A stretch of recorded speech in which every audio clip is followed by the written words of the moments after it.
Hello, can anybody hear me?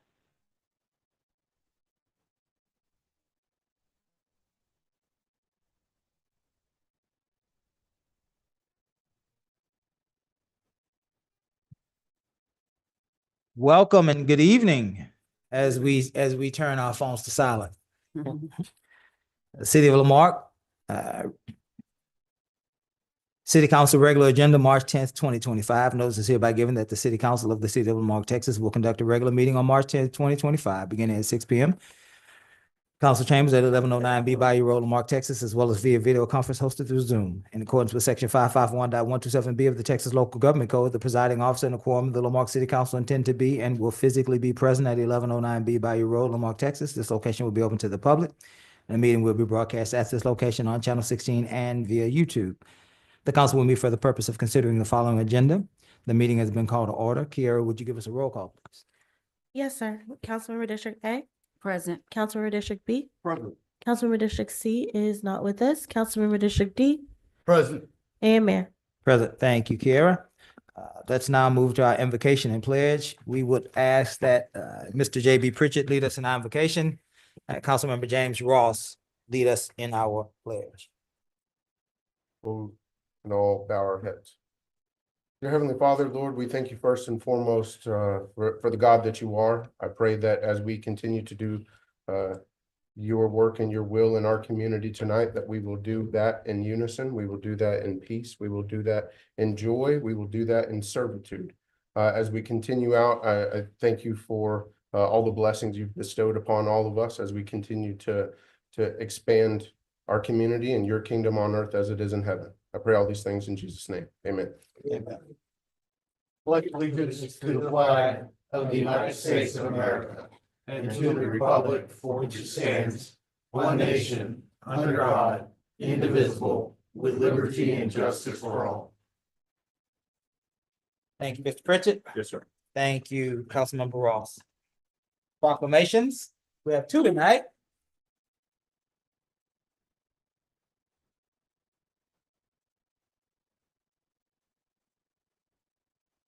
And who we had for public works. Is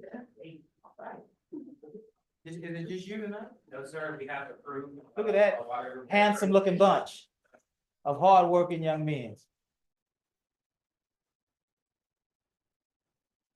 I don't buy it, guys.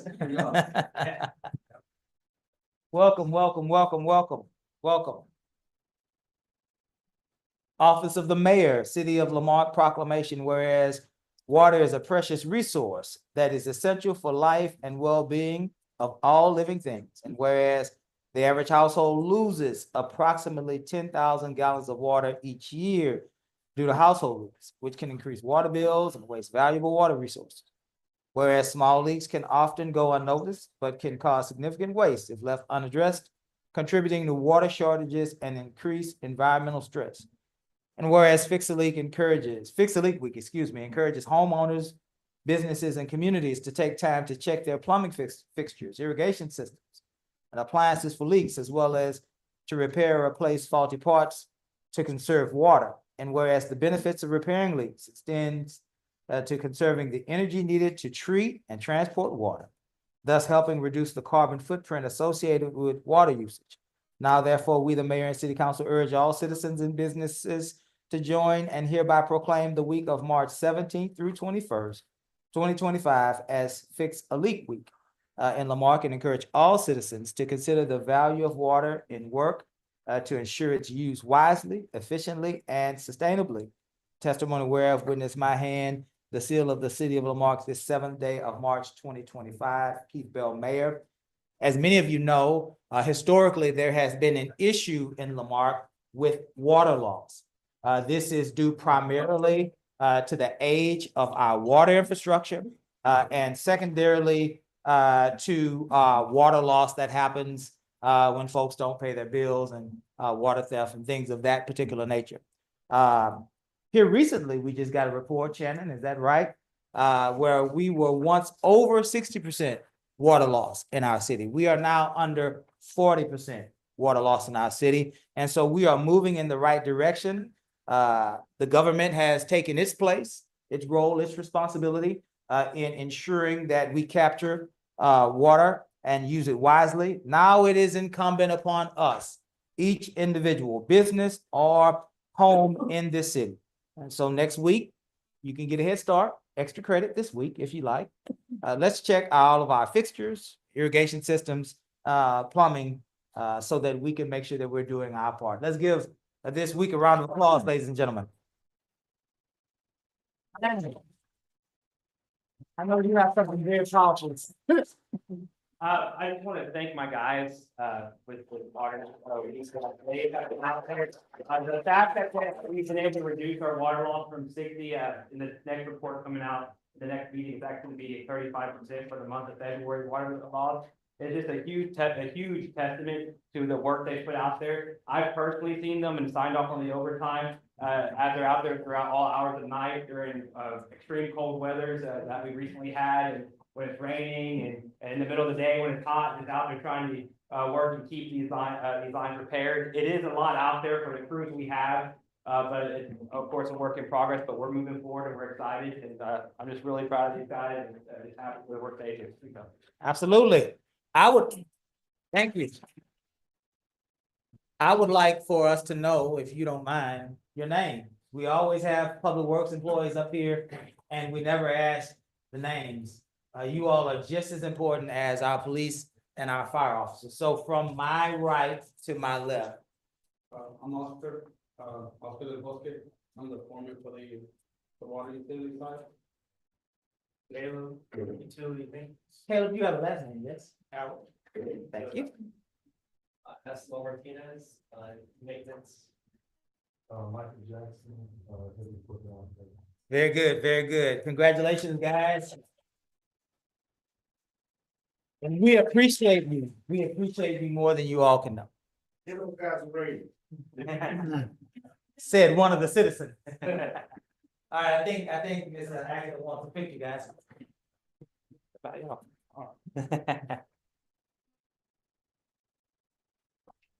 Oh.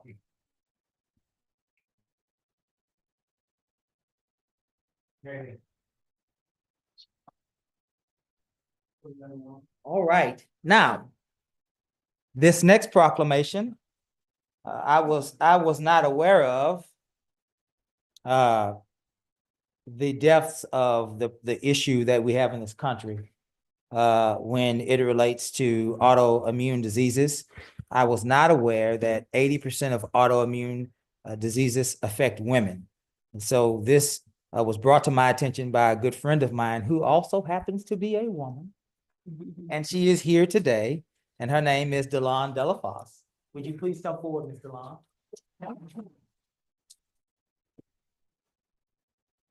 He educated me, I believe it was last week we had this conversation.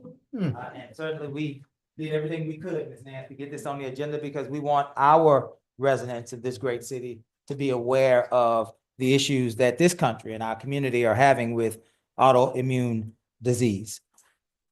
Office of the Mayor for the City of Lamarque proclamation, whereas researchers have identified the category of autoimmune diseases includes more than 100 diseases that are chronic and in many cases debilitating with no known cures, whereas autoimmune disease can affect any part of the body, including the blood vessels, muscles, nervous system, gastrointestinal tract, endocrine glands, multiple organ systems, and can be life-threatening. And whereas the family of autoimmune diseases is under-recognized and possesses a major healthcare challenge in the poses a major healthcare challenge in the United States, and whereas the National Institute of Health estimates that autoimmune diseases afflict up to 50 million people in the United States, 80% of the people affected are women, the prevalence of autoimmune diseases is rising, and whereas tests for most autoimmune diseases are not standardized, making autoimmune diseases very difficult to diagnose.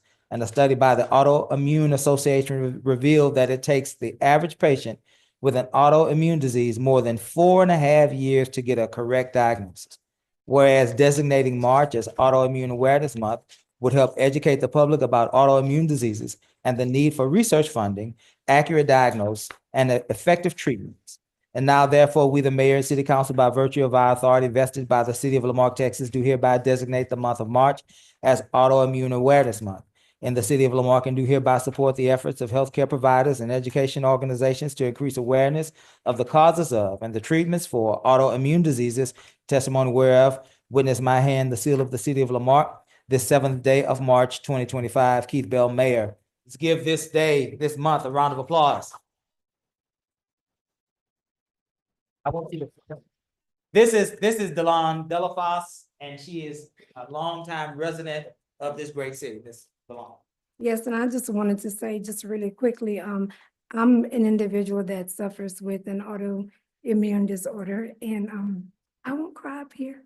But I just hope to be an advocate for many others, because oftentimes we look well on the outside, but we're not well on the outside. And that's what a lot of people don't understand. And so, like Mayor mentioned, so many people go undiagnosed, or it's such a hard thing to get diagnosed because they think it's other things, or they may think it's mental, when really it's not. It's another organ or two organs fighting each other, the nerves fighting another organ. But I just wanted to say quickly, if I may, and it is something that I verified. I know the city will want to verify on their own. But Lamarque is actually the first city in Texas to actually issue a proclamation making March Auto Awareness Month. So thank you for the city of Lamarque.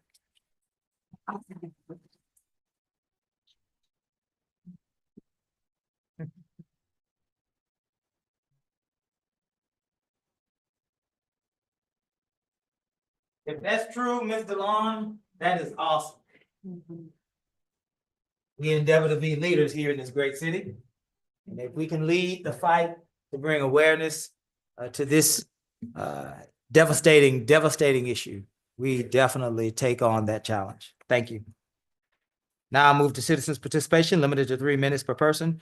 Comments from the public will be heard at this time. Any person with city-related business or signed up may speak to council, limited to 3 minutes. If wishing to speak, to give the mayor, the presiding officer, your full legal name, address, and item you wish to speak about. Compliance with Texas Open Meetings Act, the city may not deliberate on comments. Personal attacks will not be allowed. Personnel matters should be addressed to the city manager during normal business hours. Press *6 to mute or unmute yourself if you're participating via telephone. If you're participating via Zoom, on a smartphone, tablet, or computer, there should be a microphone icon in the lower portion of your screen. If you are here with us in person, there is a podium, the center aisle. When you are called, you may approach. Mr. Avery, are there any persons online wishing to speak? No, sir. Thank you. There's one guest. There's one guest. It's unmuted. Yeah, I'm right here.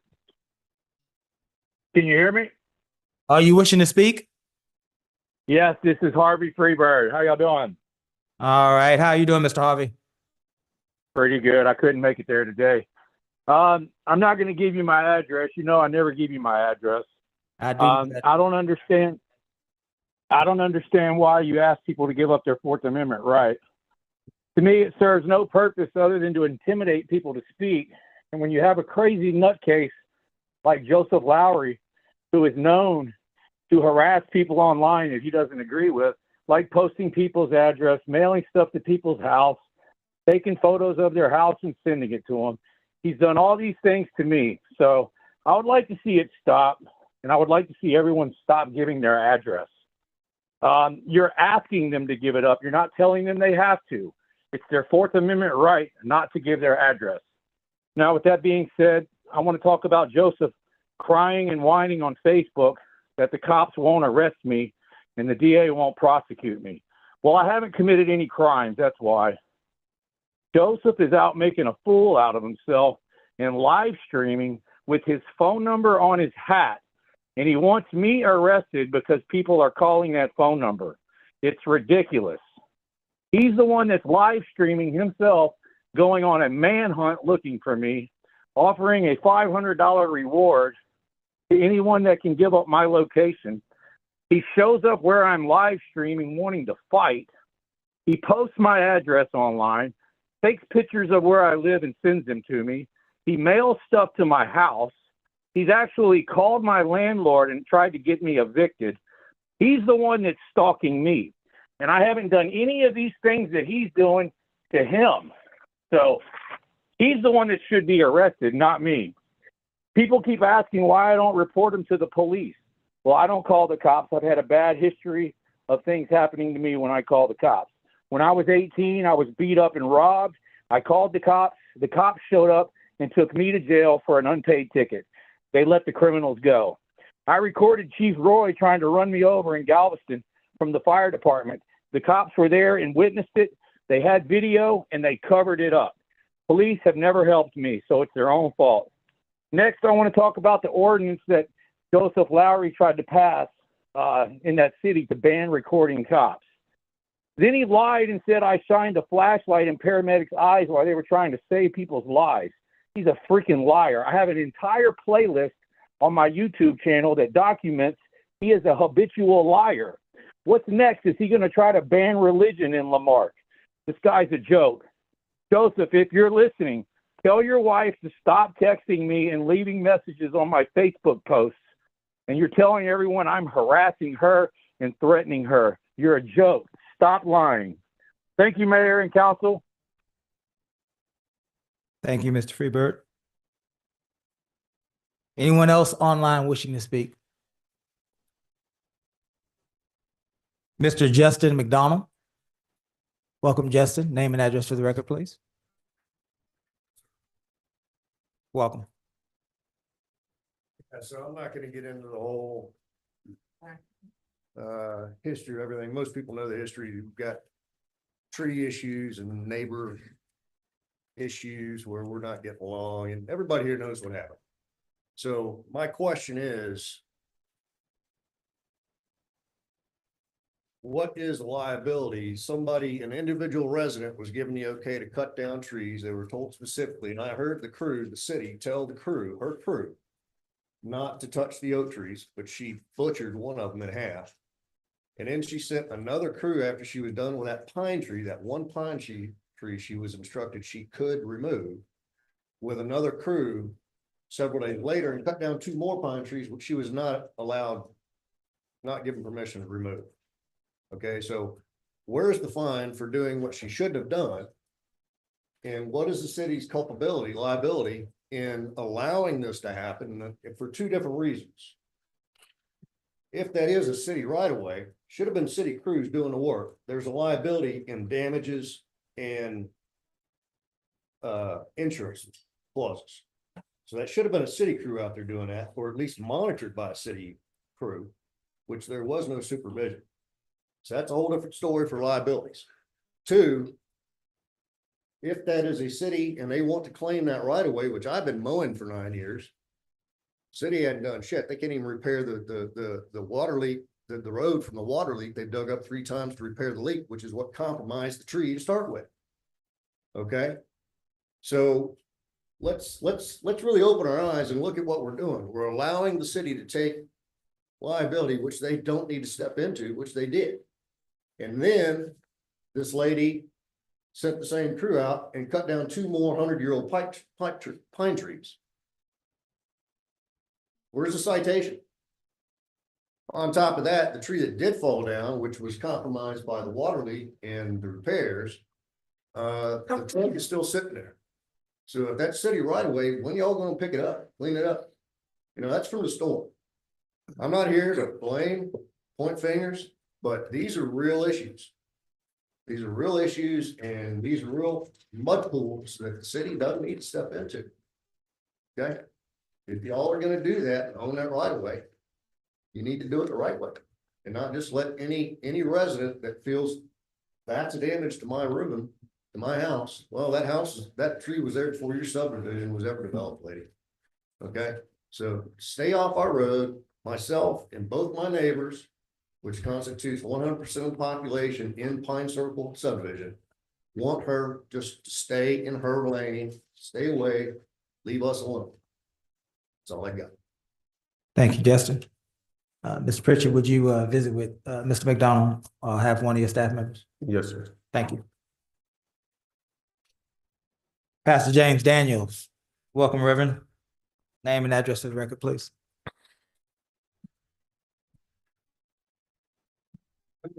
Pastor James Daniels, 6809 River Street, Texas City, Texas. And I came here for a reason. And man, the individual that was on the line, he touched on most of it. So what I will do is I will commission you, the mayor and the city council, that we in our community are tired and we're fed up with every other day. We're seeing different negative viewpoints from one of your councilmen about Lamar. Now, it has gotten so good to him that now he's coming into Texas City. And what I want to say today to you all, and y'all can pass it on to him, is that we're not that easy to be pushed over. We're not that easy to be run over and run off. What we do is we try to get along, but when it seems like we can't get along, then we're going to do something about it. Now, the other day, I was in India and somebody sent me a text message about him talking about a trifecta for as recalling some public officials. And I didn't like that at all. And the reason was because of the fact we don't have time to keep going over this kind of stuff day in and day out. And then this individual reaching over into Texas City now, trying to start his same mess. So you all that sit on that council, your attorney or somebody needs to talk to this individual. And I'll say this and then I'll take my seat. I'm not like the individual that was on the YouTube. I don't mind him getting my address, because if I can't take care of my home, then I don't need to be living there. So if he wants it, that's fine. But I respect you all. I respect the work that you all are doing in Lamar. But we have had enough. And we're not going any further with the threats and the innuendo and the lies that's being told about the office holders in our community. So, Mayor, you're the ex-official, pass that on. We've had enough, and we're not going any further with it. Please, sir. I will pass that message. And you all keep doing the job that you're doing, and don't let somebody come in there and upset what you all trying to do here in Lamar, because that's all that it is. I hate to be a Baptist minister and get upset like this, but stuff like that don't nerve me. Because it shouldn't be happening in our city, and it shouldn't be. If you all know it shouldn't be happening here. We need to stop that so we need to stop it. We need to stop this now, so we can move on. Thank you all very much. Thank you. Thank you, Pastor. Mr. Robert Mishtich. Welcome, Robert. Name and address for the record, please.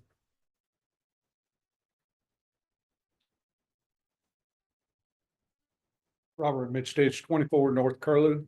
I'm here to speak about item number 7A. I know it's coming up for public discussion on the agenda, but it has to do with the heavy industrial zone overlay. And I'm here to respectfully request that this council make an amendment to that before y'all pass the final one, and that you put a boundary on it. And this boundary would be to the city limits of Lamarque to the east side of I-45. So it would be everywhere on the east side, which would encompass all the properties that the railroad or some other industrial want to buy. And it'll cover their properties that they already have, but it's all kept on the east side. You've got a lot of residential development on the west side. If you make this a heavy industrial zone, it can kill that. Let me put some things into perspective.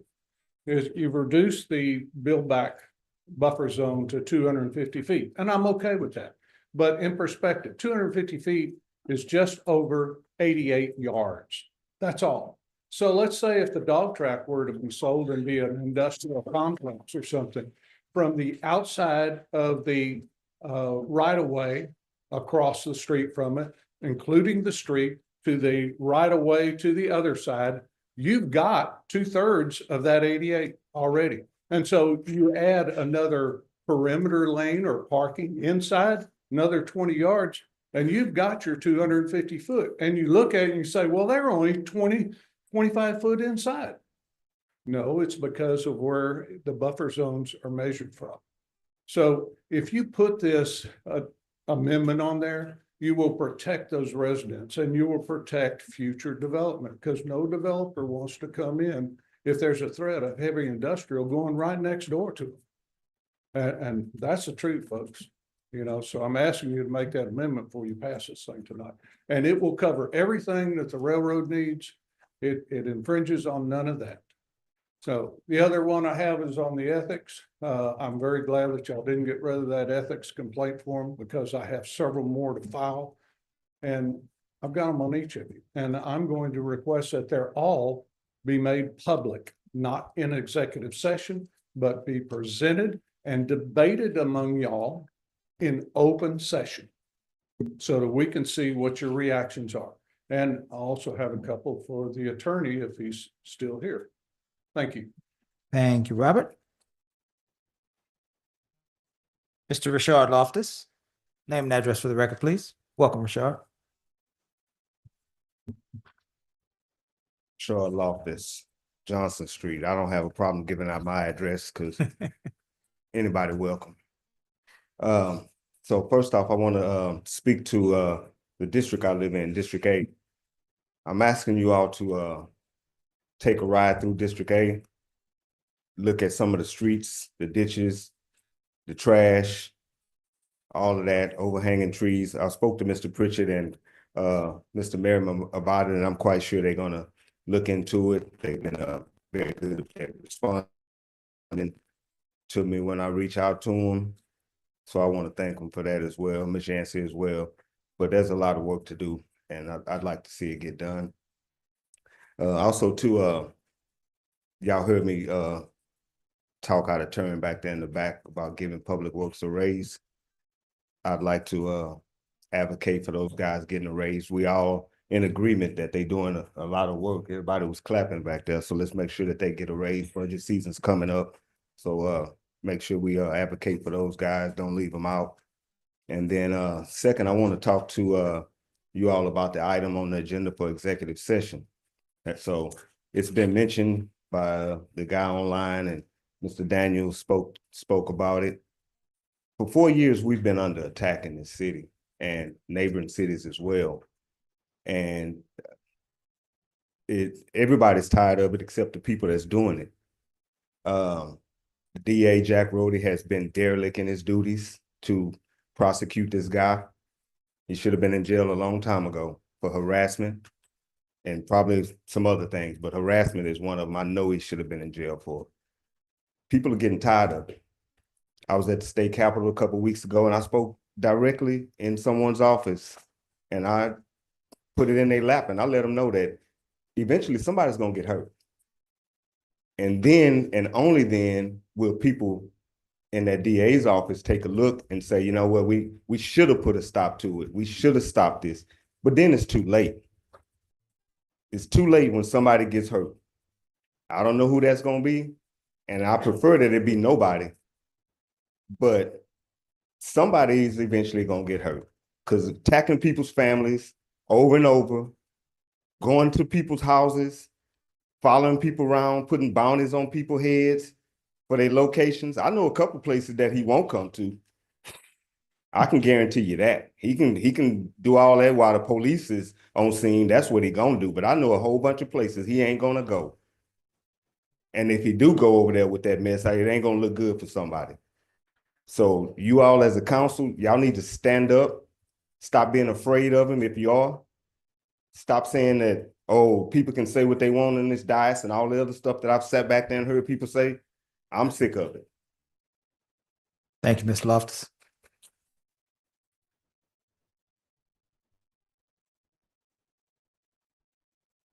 Presentations, item 6. Are there persons here from, is it Axon? Yes, sir. Is that what it is? Yes, sir. You were hiding in the back, weren't you?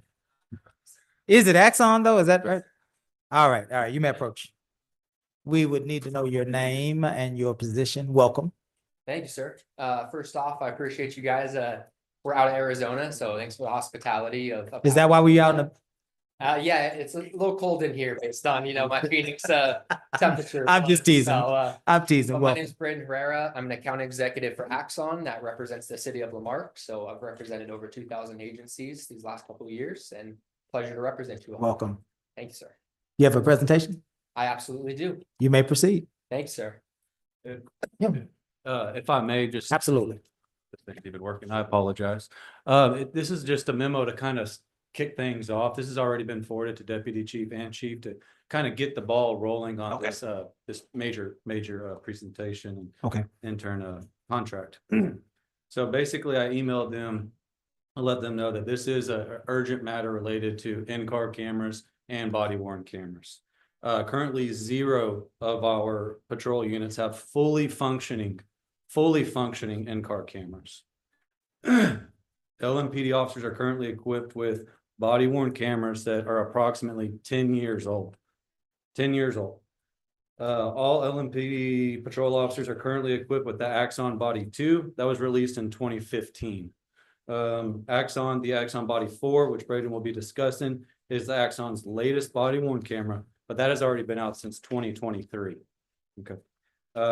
Again, I just kind of summarized it at the end. I don't know where these problems began, nor do I know all the reasons for us getting here, but I have, with the help of others, came up with a solution with the help of Braden and others at the PD, and that's what we're going to present to y'all. Braden will discuss all the meat and potatoes of it, and I'll give you one of the finance options at the end, which we think will be the best option. Okay. Great. So just a little bit of a backstory of Axon as a company. We've been around, we just hit our 30-year anniversary this year as a company, fully based out of the United States. So we are based out, again, as I said, out of Scottsdale, Arizona, but we have offices across the states now. We just recently opened one in Boston this last year and have one in Seattle, as well as about 3,000 employees over the entire states, also remote. We recently were on the NASDAQ as well. So we are a company that is well established. As we jump down to the next slide here. We are the leader in body cameras and car cameras. We originally started as TASER, but now have, again, cameras, drones, a large handful of products that we work with over 18,000 agencies, over 100 different countries. We have about 80% of the market when it comes to body cameras and car cameras, and 49 of 50 major cities are currently on Axon today on the body cameras and car cameras. A little bit about the ecosystem. So today, the Marque Police Department, as Lieutenant mentioned here, currently have our offline body 2s. They also have our TASER.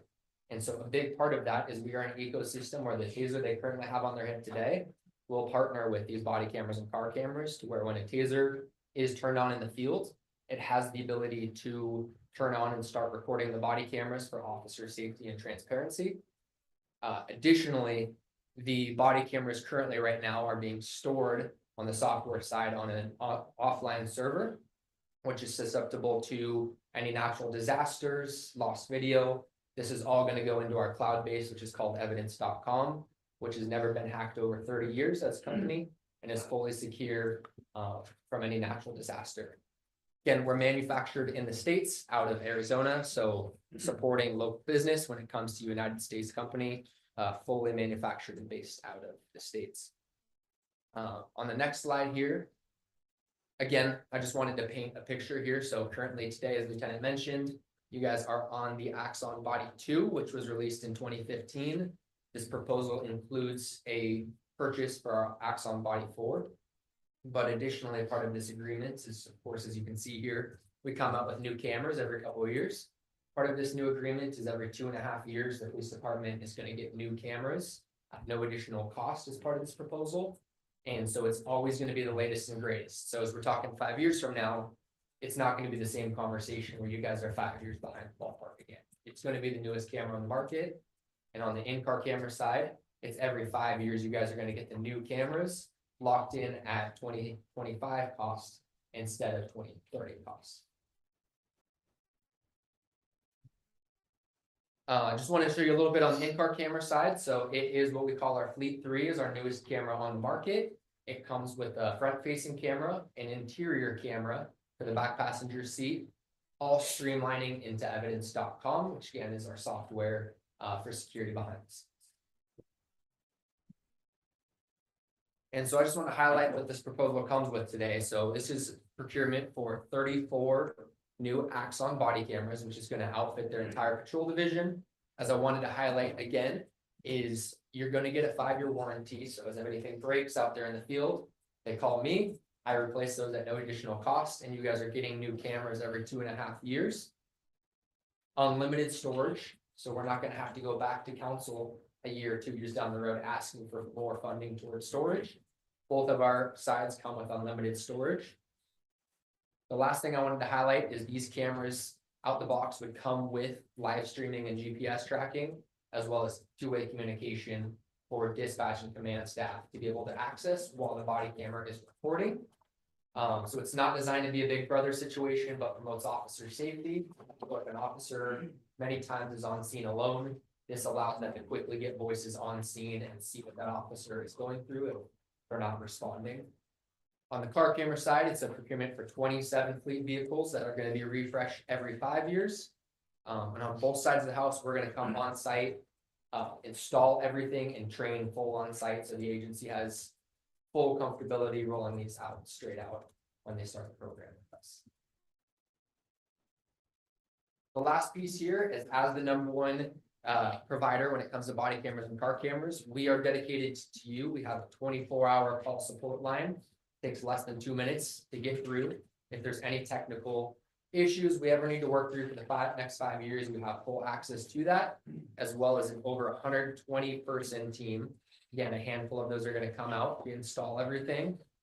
And then for any new products, I know the next part of this is a goal for the agency, is our drone as a first responder program.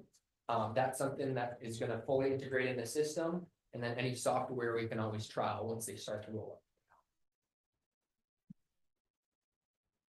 And then the last thing I wanted to highlight is, as again, I know I keep mentioning we are the #1 provider, but we have agencies right in your backyard using us today. Couple to highlight is Port of Galveston, League City, Texas City, Kemon, Tiki Island, as well as I didn't want to spend here all night going through every single one. So we have about 523 additional total customers today using Axon cameras in Texas. Okay. Great. I wanted to be respectful of your time, council and mayor, so I wanted to open it up. Any other questions? I'd be more than happy to address as well. This is also pertaining to item 9.6 when we get there, just to mayor and council. That obviously Axon, and for the general public as well, Axon is doing their presentation here to not cut off your questions. No, you're, yeah. But in relation, this is having to do with where we are finalizing our ARPA as well as There the you go. KO Okay. previously. So again, this is us Yeah, doing the work of bond monies as well as grant funding and all of the above in relations to obviously what's in everybody's mind is how are we going to pay for these types of things. Yeah. And so just to that point, however, this is to item 9.6 as it pertains to new business. the money's available, and we're gonna address this in 9.6 is Yes, what you're sir. saying. Okay, thank you. Braden, thank you for coming all the way from Arizona to Absolutely. share this Pleasure to with be us. here, Mayor. Absolutely. Council, do you have any questions for Mr. Braden? I do, Mayor. Mayor Pro Tem, Ms. Nance, give us 5 minutes, please. Mayor Pro Tem. I think on page, one of the areas, I believe it's page 12 of the agreement, or the information you provided. It has to do with the, you call it the pre-event. Yes, sir. The pre-event buffer, sir. Buffer, that's it, pre-event. I can't even read my own writing. No worries, I can't either. Pre-event buffer. And in quotes, you've got configurable. I think that's one of the issues that we have here, right? We've got three minutes, as I recall, just in general, something about 3 minutes of recording that occurs without sound or something. Yes. It refreshed my memory. Yeah, yes, sir. I appreciate the question, Mayor Cotem. So Essentially, our system is designed and customizable across a wide span of different customization, but on that piece specifically, so you have options from 30 seconds all the way up to 3 minutes. Essentially, a bulk of things that can happen before a body camera is turned on, just due to the unpredictable nature of law enforcement. And so you can configure that from 30 seconds up to 3 minutes. Really comes down to body camera policy that's going to be set up, as well as decision from command staff as well, sir. Okay, and I just personally, I guess we'll perhaps get into it later, but the shorter the time period as opposed to the 3 minutes, I've always felt was too long. And as soon as possible. And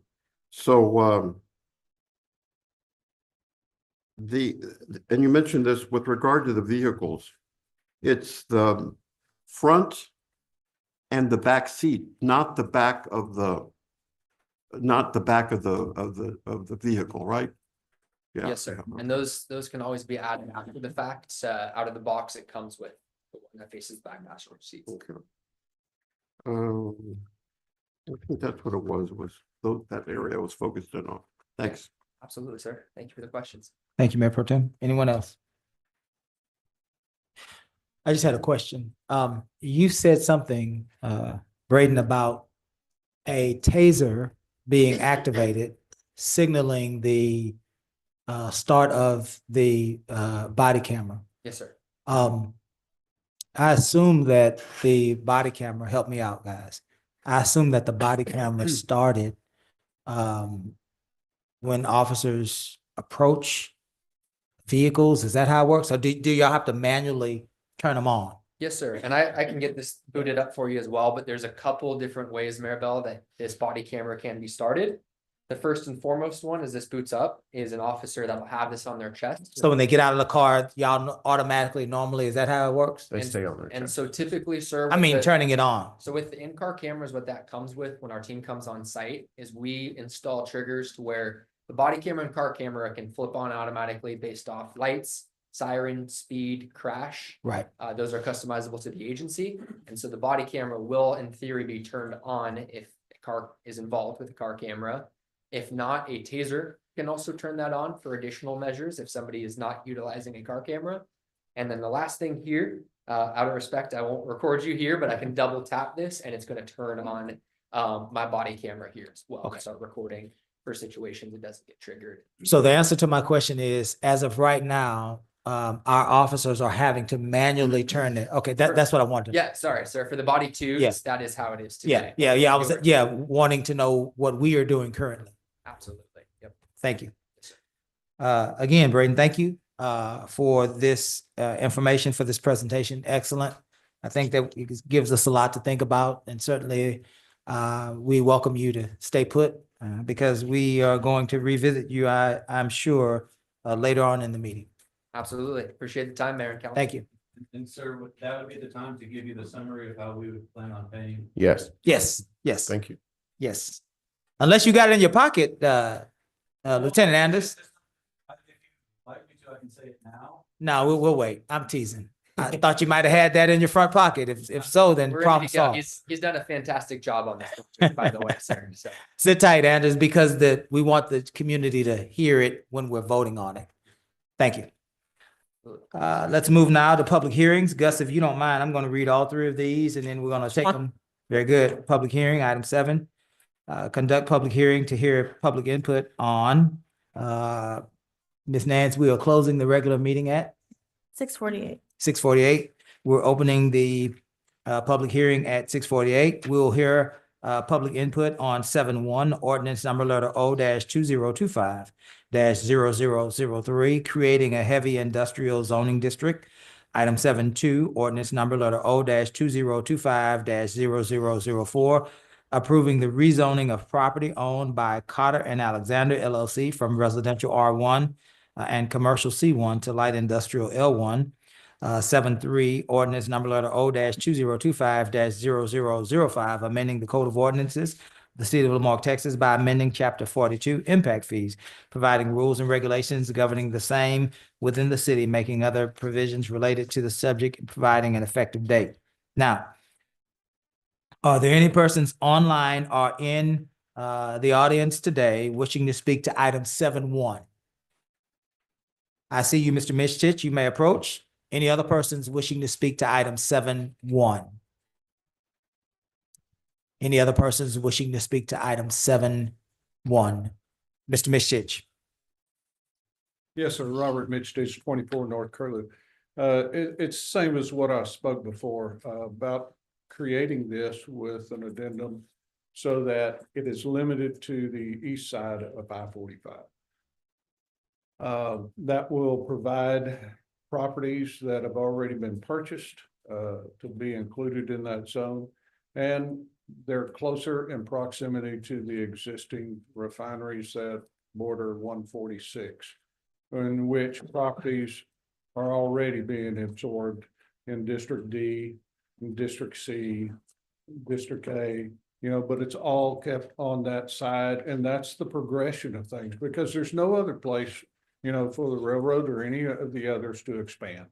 And that's life in itself. So, but you don't want to kill the existing development that has happened, or any future.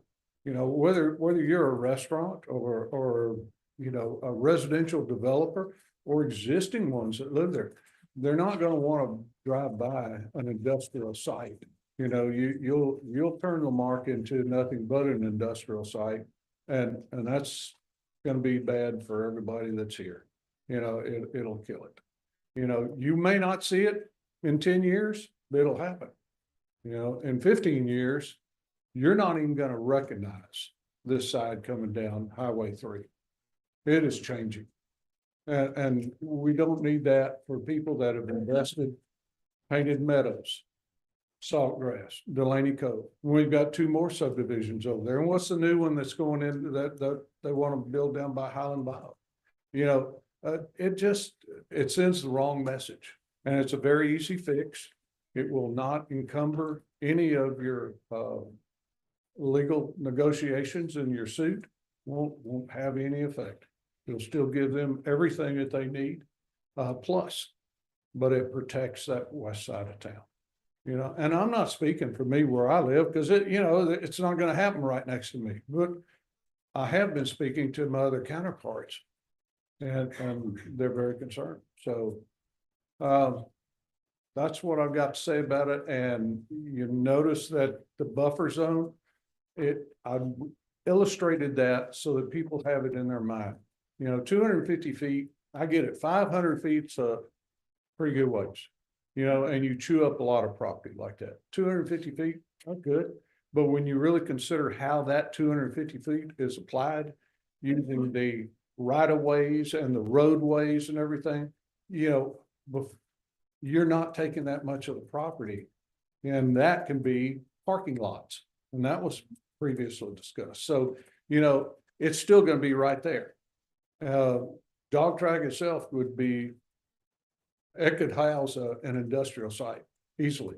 U of H property, if it's ever sold. And there's other sites, on the west side that could do it.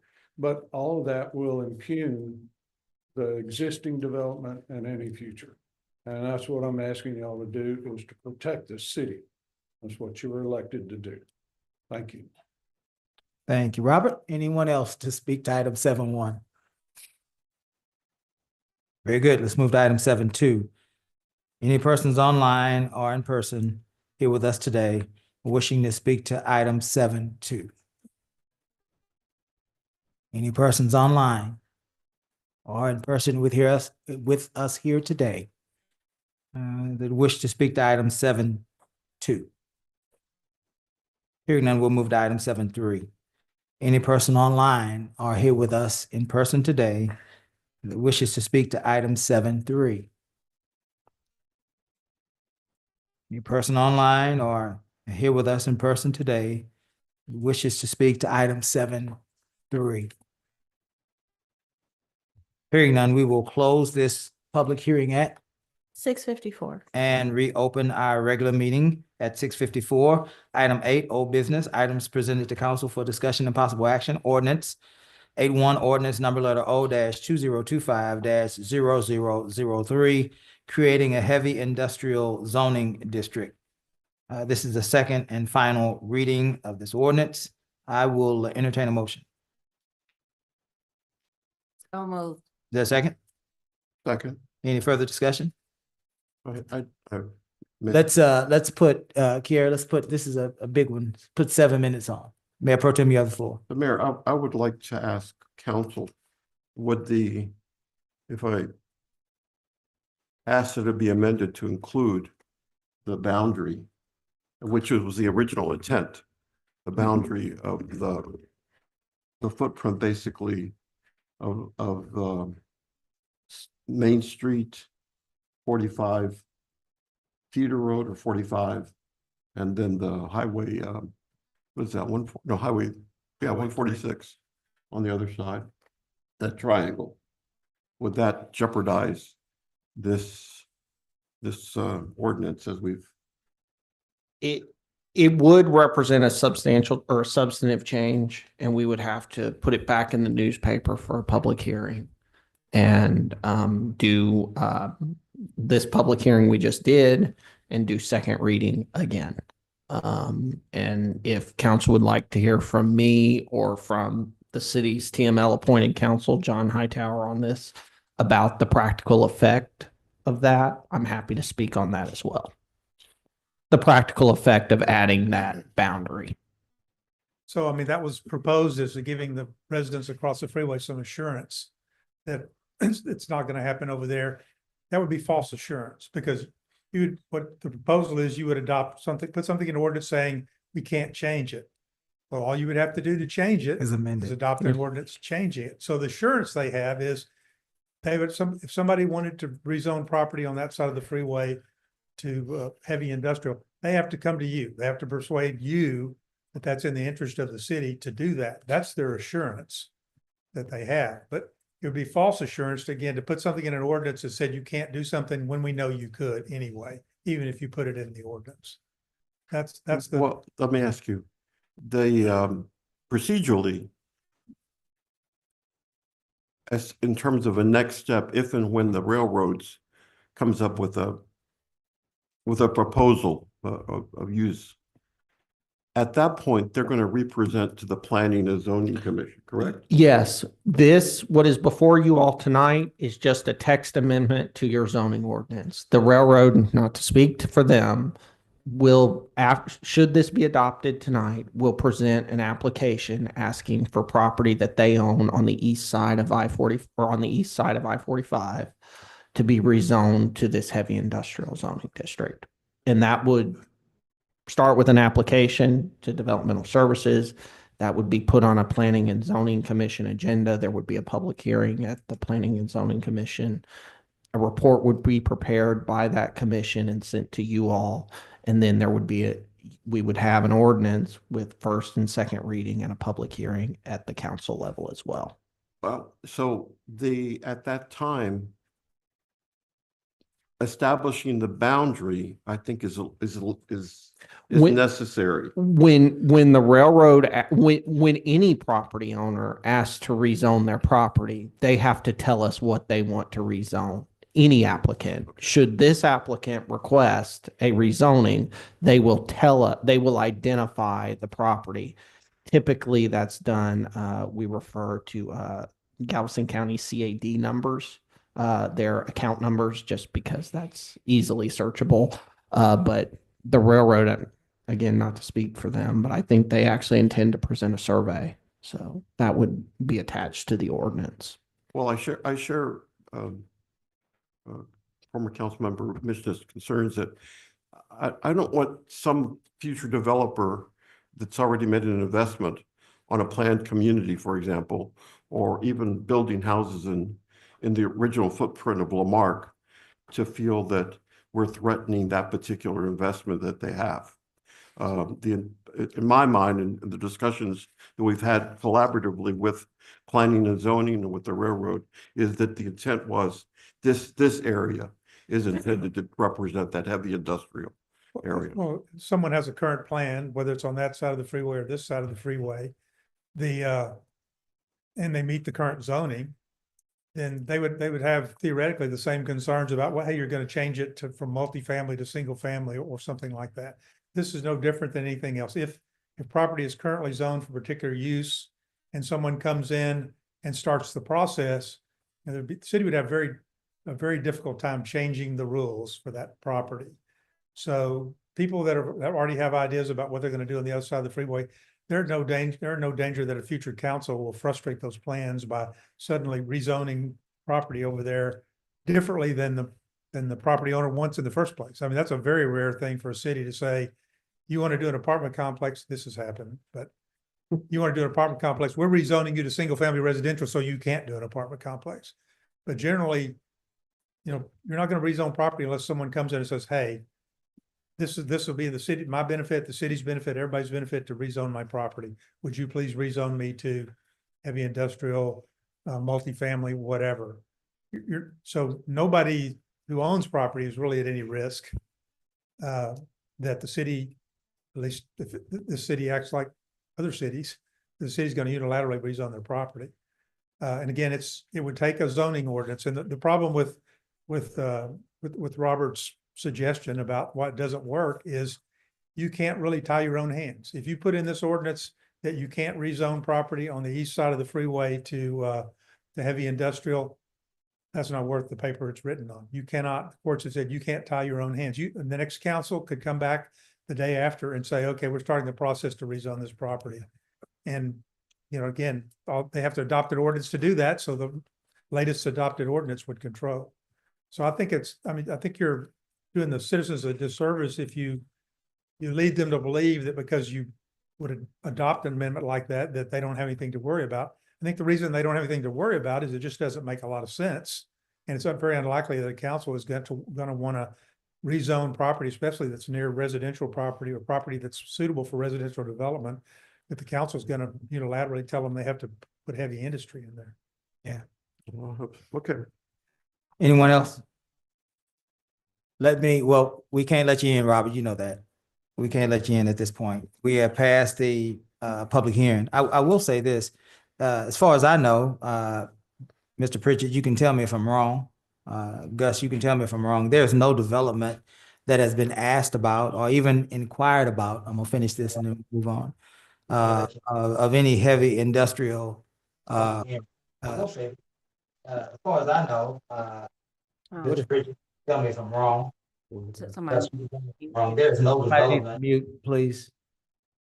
Okay. Thank you. There is no development that's been asked about or inquired about on the west side of town for any heavy industrial district or any heavy industrial use. Don't know that I can say with certainty that the railroad has even asked at this point for any development that would fit this criteria.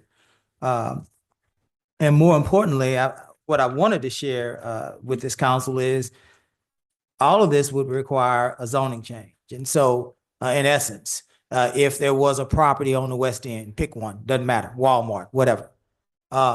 If a company wanted to have a heavy industrial use, they would still have to go through this zoning change. And in that change, you have mailings to those that are within what, 200 feet? 200 feet. 200 feet. You have planning and zoning that would have to see this, make a recommendation for or against, and the council, whichever council that would be at the time, would have the ultimate say. And so I'm with you. I don't think that we hamstring or back into a corner any future councils. I think that the mechanisms that are in place with the zoning changes that we have are adequate for this particular situation that we're in. I'm done, Ms. Nance, and so we'll call for the question. All those in favor? Aye. Any opposed? Thank you, council. Item 8.2.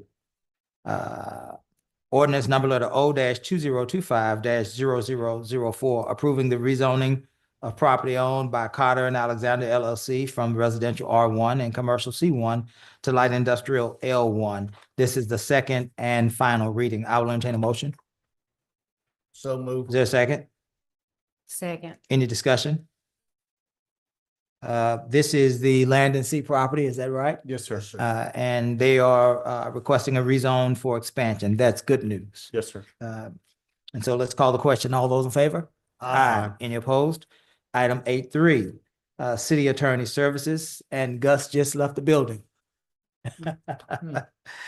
City Attorney Services, I believe that this was brought to us by the city attorney as well as the finance department. Mr. Pritchett, did you? There's Gus. Ms. Nance. Why don't you go up first, please? Yes. Sorry, I just wanted to say this was on last meeting's agenda. You all had tabled it until you had the executive session later on in the evening. You wanted, Mayor Pro Tem made a request to finalize the attorney discussions first. I'm not sure if you still want to keep that pattern, but that's just. Do you have an objection to speak to addressing this now, Mayor Pro Tem? No. Let's do it. 8.3, City Attorney Services, setting a limit on the number of hours an elected official can access the City Attorney Services without council approval. I believe, Gus, you shared with us that within the past 12 months, your monthly bill has grown. It has, and I found that, I became concerned, trying to be. Past 12 months, just a minute, Gus. Is there, who's online? Avery. Well, we need to, that is not, let's keep that person muted, right? Whomever that person is, there's a footprint associated with that name. Let's find the footprint, find out who's doing this, who's disrupting a meeting, because disrupting a meeting is a crime. It's a crime. And so let's not disrupt the meeting unless we are wanting to be incarcerated. Go ahead, Gus. Find the footprint.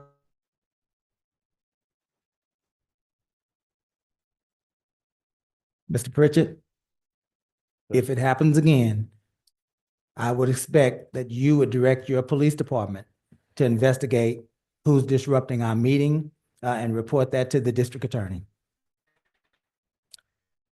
Gus, you may proceed. Yes, Mayor. So this was really brought to you all in maybe the past 6 months or so. I have endeavored to better separate my bills out to assist the city in budgeting purposes, so that, the HR matters, police matters, et cetera, developmental services, to better assist the city with its budgeting. And along those lines, wanted to talk to you all about, the contact to me and how that can, as an outside employee, that can get, or an outside contractor, that can get expensive, especially if I receive numerous texts, emails, phone calls, and hear from you all kind of what because ultimately, if I'm making the wrong decision, I want to hear from you all, my bosses, about what your expectation is on communication, on feedback and communication.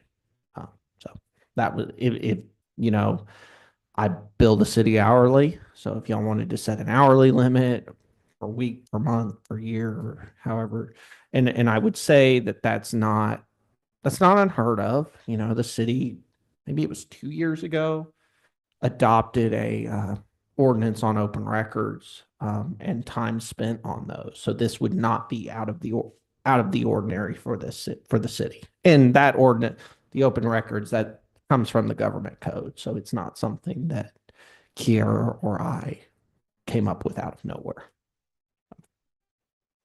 Very good. Do we have any questions for Gus as it relates to item 8.3?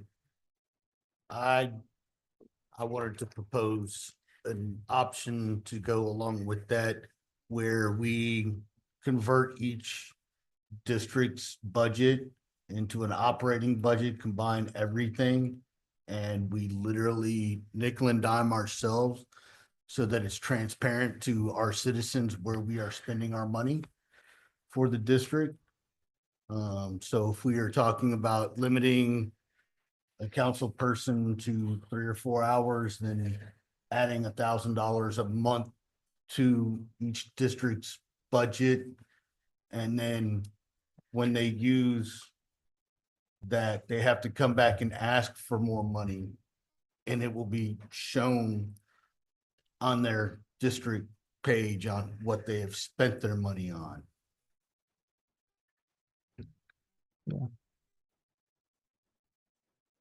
What do you say to that, Gus? That's fine with me. You know, it's really that is something that logistically I can do. If that's the ask, and I don't have a problem with that. That should be very straightforward. So. There's such a thing as attorney-client privilege. There is. And so we certainly won't, did you want to say something, Mayor Pro Tem? I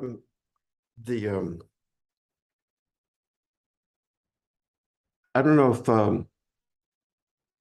the idea of setting some amount of a budget, let's put it that way. I mean, I'm always for those things, right? Yeah. That's financial planning. I think we also have to extend this to another area of legal services that we're also to have an amount. But what I'm just remember when legal services, it's a healthy month hourly charge. So something like $1,000 is not, maybe only buys you anywhere, what? 3 hours. 3 hours, or depending upon the contract, Well, right? and I guess to follow up with that, you know, the main what my concern, and I discussed this with the interim city manager, and I just don't like, for example, I'll use Councilwoman Yancey when you reference the historical district. Council heard that. Council heard that this is a concern that you have and something you want to work for. You know, I heard that too, and I listened to you all on the dais, and okay, that's something that the council has an interest in. But if it's just something completely out of the blue, that becomes it puts me in a bit of a quandary, especially if it's like something fairly quick, like, okay, sure. But if it's something that's more involved, it puts me in a bit of a quandary, because it's like, is there really a desire of the council to spend $5,000 on this thing that I'm going to bring to y'all? Y'all are going to say, gee, thanks. It's a really interesting idea. Next. Does that mean? And I don't want to be that trying to put a budget and curtail that. Let me ask you, go ahead, Mayor Pro Tem. Is there, do you have any examples of cities perhaps that have attempted to do something similar? Not offhand. Guide? I can look and come back to you all if you would like. That might be helpful to get a better idea. So I know the city of Houston has operating budgets for each one of theirs, but of course their operating budget is $1 million per jurisdiction to do what they're doing. So our conversation, I was just gonna say, my conversation with Gus also stems from obviously us knowing where all of the dollars are coming from. I think, you know, I've been with the city a number of years, and I've always heard of budgeting appropriately, as well as making sure that we are maintaining it. And now sitting in the seat that I'm in, it is obviously when you see those monies come across the desk to be signed off upon, whether it's digital or wet signature or however we do it for that specific expense, it's always to ask, well, who's paying for this? Where in the budget is it coming from? And then how does council operate this as it pertains to their budget as well? And so when it comes to all of our department heads, they have heard and probably know and understand why I invested that lunch money from 3rd grade, and, you know where it's at and all of the above, know what the return on investment has been compounded the last 15 years on it, whatever the case may be. And I, exaggerate and joke to make a point, but it's because all of our budgetary line items are, I don't want to say being micromanaged, but for us to look at all of these items because we're going through a major change in the Marque for new financial software, for us to be able to audit our own charge of accounts and all of the above, really where this stems, not only from the department standpoint, is we're not just firing off an email or a phone call to Gus because we miss him and we want to talk to him on a Tuesday, because whereas I enjoy Gus, I don't enjoy his bills. And so with that, for us, it's just dollars and cents. Where are we spending the dollars, and does it make sense to the people? So that's really where this stems from. I do have a question. I'm so sorry. I need to acknowledge for the record that Councilman Lowry has joined online. Okay. And if he could give us his the address of his location, please. Mr. Lowry, we're waiting on the address, sir.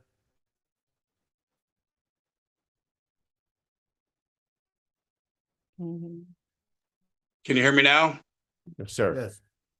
2503 Cedar Drive. And I would like to speak on this attorney matter. Very good. When your turn comes up, we will acknowledge you. Miss Yancey. I know the last meeting I asked for a record of the charges for each councilman. That was not in the agenda. Do we have that record? Do we know? Or else I can just ask the question, Gus, what has? I don't have it on me. I could get it to you, but I don't have it on me. I apologize. So do you remember what was the highest bill from a council person? So we'll cap it. I would have to go back and look at that. I have your monthly invoices broken out, but. Okay, because the question would be, what is the average? So we'll know how to. Right. Yeah. I mean, I can tell you, generally most of you all don't call me very often or email me very often. And when you do, it's a, hey, what about this? And it's a short answer. So, and what the proposal is to basically ensure that that's the kind of where things are, as opposed to big projects being generated without council knowledge or council approval. Yeah. That was really it. And big, let me try to rephrase project. Big, or things that require a lot of legal time. So you don't have an average, you don't know. Not off the top of my head, not with me, no, ma'am. But you will provide a report Yeah, that I can. shows council usage of I the can. city attorney based on district? Yes, I can do that. Would for the past year? Yes. That's fine. Yeah, I just want to. Ms. Yancey. No, that's what I requested the last meeting, so I was trying to get that, so we'll know how to cap it, so that's fine. Mr. Lowry, you showed up now he's gone. Well, He's still here. Can you hear me? you showed up to speak on this agenda item. Speak, sir. Yeah, can you hear me? We sure can. So, I don't know what's If I going on. may, if Councilmember Lowry, the government code is going to require that your camera be on. I'm trying. I don't know what's going on with this phone. I understand, but we do need to comply with the government code. Here we go. Can you see me now? Yes. Perfect. So, yeah, I particularly don't like speaking with our city attorney. When I hire lawyers, I hire reputable ones. And what I'd like to say is, We're not going to disparage you, Mr. Lowry. Okay. I'll shut you off on that right now. okay, I'm sure you will. So what I want to talk about is, I've been on a blackout since Mr. Garcia left. And what Gus doesn't like is a challenge when it comes from me or other lawyers. And so, can you hear me? I see your lips moving, Bell. I can't tell if you're listening or, can you hear me? Proceed, Mr. Lowry. Okay. So, Gus doesn't like to be challenged, and that's a lot of our communication is me showing him where he's wrong with case law and whatnot. And that's Mr. Lowry, that has nothing to do with the agenda item. Sure it does. If you, No, if it you doesn't. please No, it doesn't, Mr. Lowry. if you don't interrupt me, sir, I have the We're floor. gonna move on, Mr. Lowry. That has nothing I to do have the with the floor. Can agenda you let me item. speak? Can I finish? I will not let you speak. That has nothing to do with the agenda item. If we are speaking about the amounts of monies that we are spending. That's correct. Our city Can attorney, not whether you like him or proceed? not. When you interrupt We're me, gonna I move lose my on. train of thought. Mute him, please. When you interrupt me, I Mute- lose my train of thought. Mute him, please. Anyone else? So once again, if we are talking about actual monies being spent and by actual districts, I would propose that we look at doing a budget amendment halfway through, adding $6,000 to each one of the budgets. And that would get us the rest of the way through to October and renaming it an operational budget. And that way we can show per district who's spending money and where. And when I proposed it with the email, I was so far down as to, if I asked for a piece of paper to be printed for this agenda item, please charge me 10 cents. If I need 25 pages, charge me $2.50 for it. Show every nickel and dime that we're spending as a council person, because we are being asked to have an forensic audit and everything. So we need to start just showing our money. Very good. Is that something we can, Ms. Nance, have you ever come across some sort of agreement or resolution to that effect? Currently for the city? Just in any other municipality? Not exclusive, and honestly, I haven't specifically looked for this particular situation, but not exclusive to council members. We do have a schedule of fees already, so it would just be charging the council accounts. I would assume, I would need to speak with finance, but charging the council accounts the amount that we would charge any other citizen for the same services. Okay. Mayor Pro Tem, we're gonna put, Nance, put about 3 minutes on, and then we're gonna wind this. I don't think we're ready for this. We need more information. And I'm also, Gus, I'm not comfortable without some assurance that there's some other jurisdictions that are out there doing this. That bothers. That bothers me. And this was along the lines of not attempting to limit the attorney, but trying to get a handle on, hey, I have a question that's a very big project. Like, this is going to take 10 hours. Like, is this I hear you when you say find somebody who's put that in, articulate a policy. Or maybe part I hear of that is if we individually have a specific area that we like, then let's bring it here, get the consent of all of us or a majority of us to say, ask council to look at that, then we can proceed accordingly. And the other part that still worries me when we start talking about, and because once again, I don't know of any city that's doing this, is billing council persons for this piece of paper or for this pen, which is mine. What's mine? What's yours? That also is. Well, I think that was a budgeting function. That might be a little far saying it that way, but we'll discuss more on the other part of it as to where the thought process came from. Yeah. I think at the end of the day, Gus is trying to share with us that there are some frivolous requests that are being brought to him from members of this council.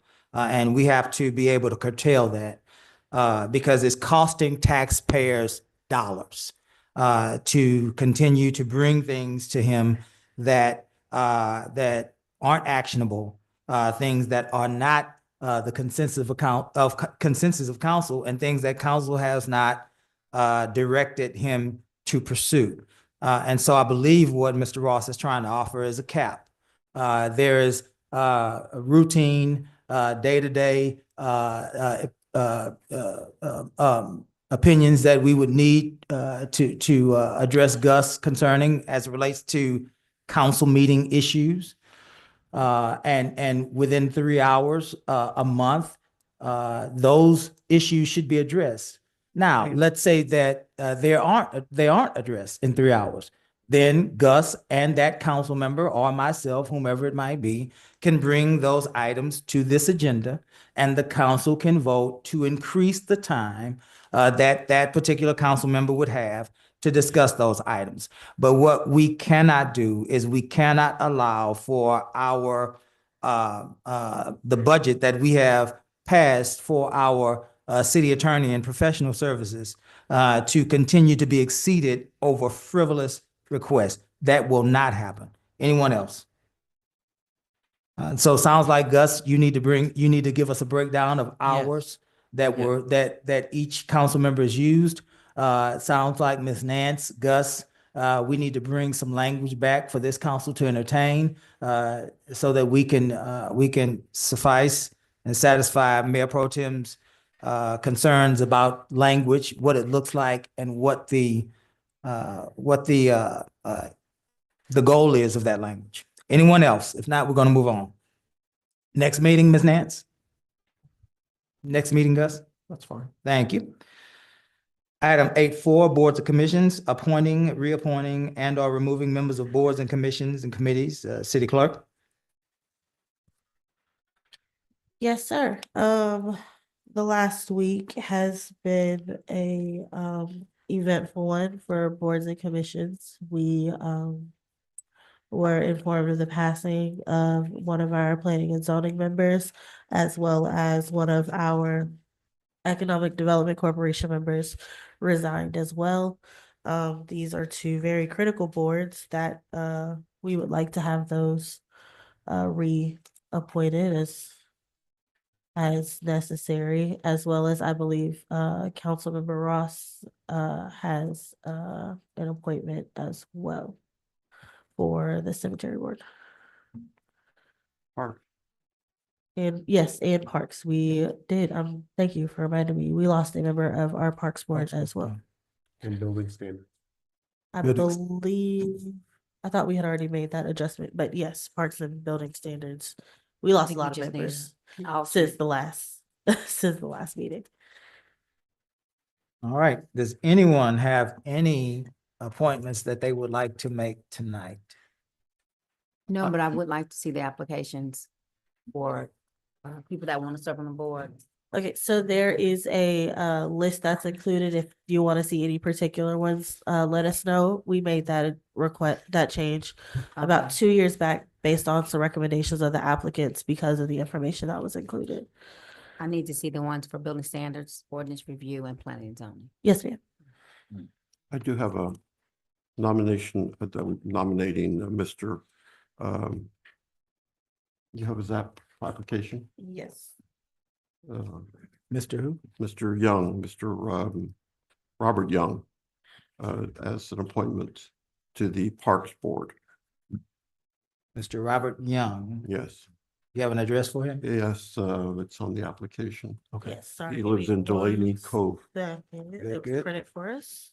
Now, you met him. He's the board member from the Red Cross and the director from Centerpoint Energy, and I wanted to develop some relationships. Good deal. That's good. His address is 625 Laurel Miss Lane, and that is your Parks Board appointment, sir? Yes. Okay. Anyone else making a nomination? So I found out that I could not make the cemetery board member nomination, but I was informed that Mr. Crowder has property within the city, which makes him eligible for his voting seat back. So I would like to renominate Ben Crowder to the cemetery board. And planning and zoning, I would like to reach out to some people for those other two boards to feel their interest in it.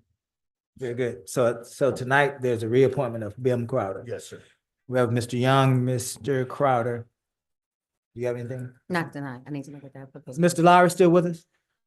We are working on getting him back in. Well, if he has an appointment, we will redress that later on in this meeting. I need a second for Mayor Pro Tem and Councilmember Ross's nomination. Second. All in favor? Aye. Any opposed? Item 9, new business. Ordinance number letter O-2025-0005, amending the Code of Ordinance of the City of Lamarque, Texas by amending Chapter 42, impact fees, providing rules and regulations governing the same within the city, making other provisions related to the subject, providing an effective date. Brent. Oh, Brent. Brent and impact fees are like peanut butter and jelly. Welcome, Brent. Welcome. Did you have an opening presentation or you just? No, I'll just give you the key points. Okay. Good evening, Mayor. Good evening, Yeah. Council. So this is the amended impact fee. Let me give you the three main parts of the impact fee. The impact fee constitutes a land use assumption, capital improvements plan, and finally, the amount of the impact fee. So the land use assumptions takes into consideration vacant tracts of land within the city. And we analyze the use of these vacant tracts and determine the utilities that are required to be provided to these tracts to make them usable for development, whether it be residential, industrial, commercial, and so on. So what we've done is we've looked at all these tracts within the city. Let me backtrack and say that we had a land use assumption and capital improvements plan that was approved by council. However, we had to do an amendment to that because there was a particular tract of land on Newman Road that was in the land use assumption, but we did not have the capital improvements plan to supply utilities to that property, that tract of land. So we had to do an amendment to provide service to that tract of land, which is what we have in front of us, and determine what the impact fee is for the city for all these tracts of land that are in here. The impact fee that we recommend to council is in the amount of $8,448.70 based on our land use assumptions and the capital improvements plan in the impact fee study. I want to also point out that the impact fee that the city had prior to that was $3,770.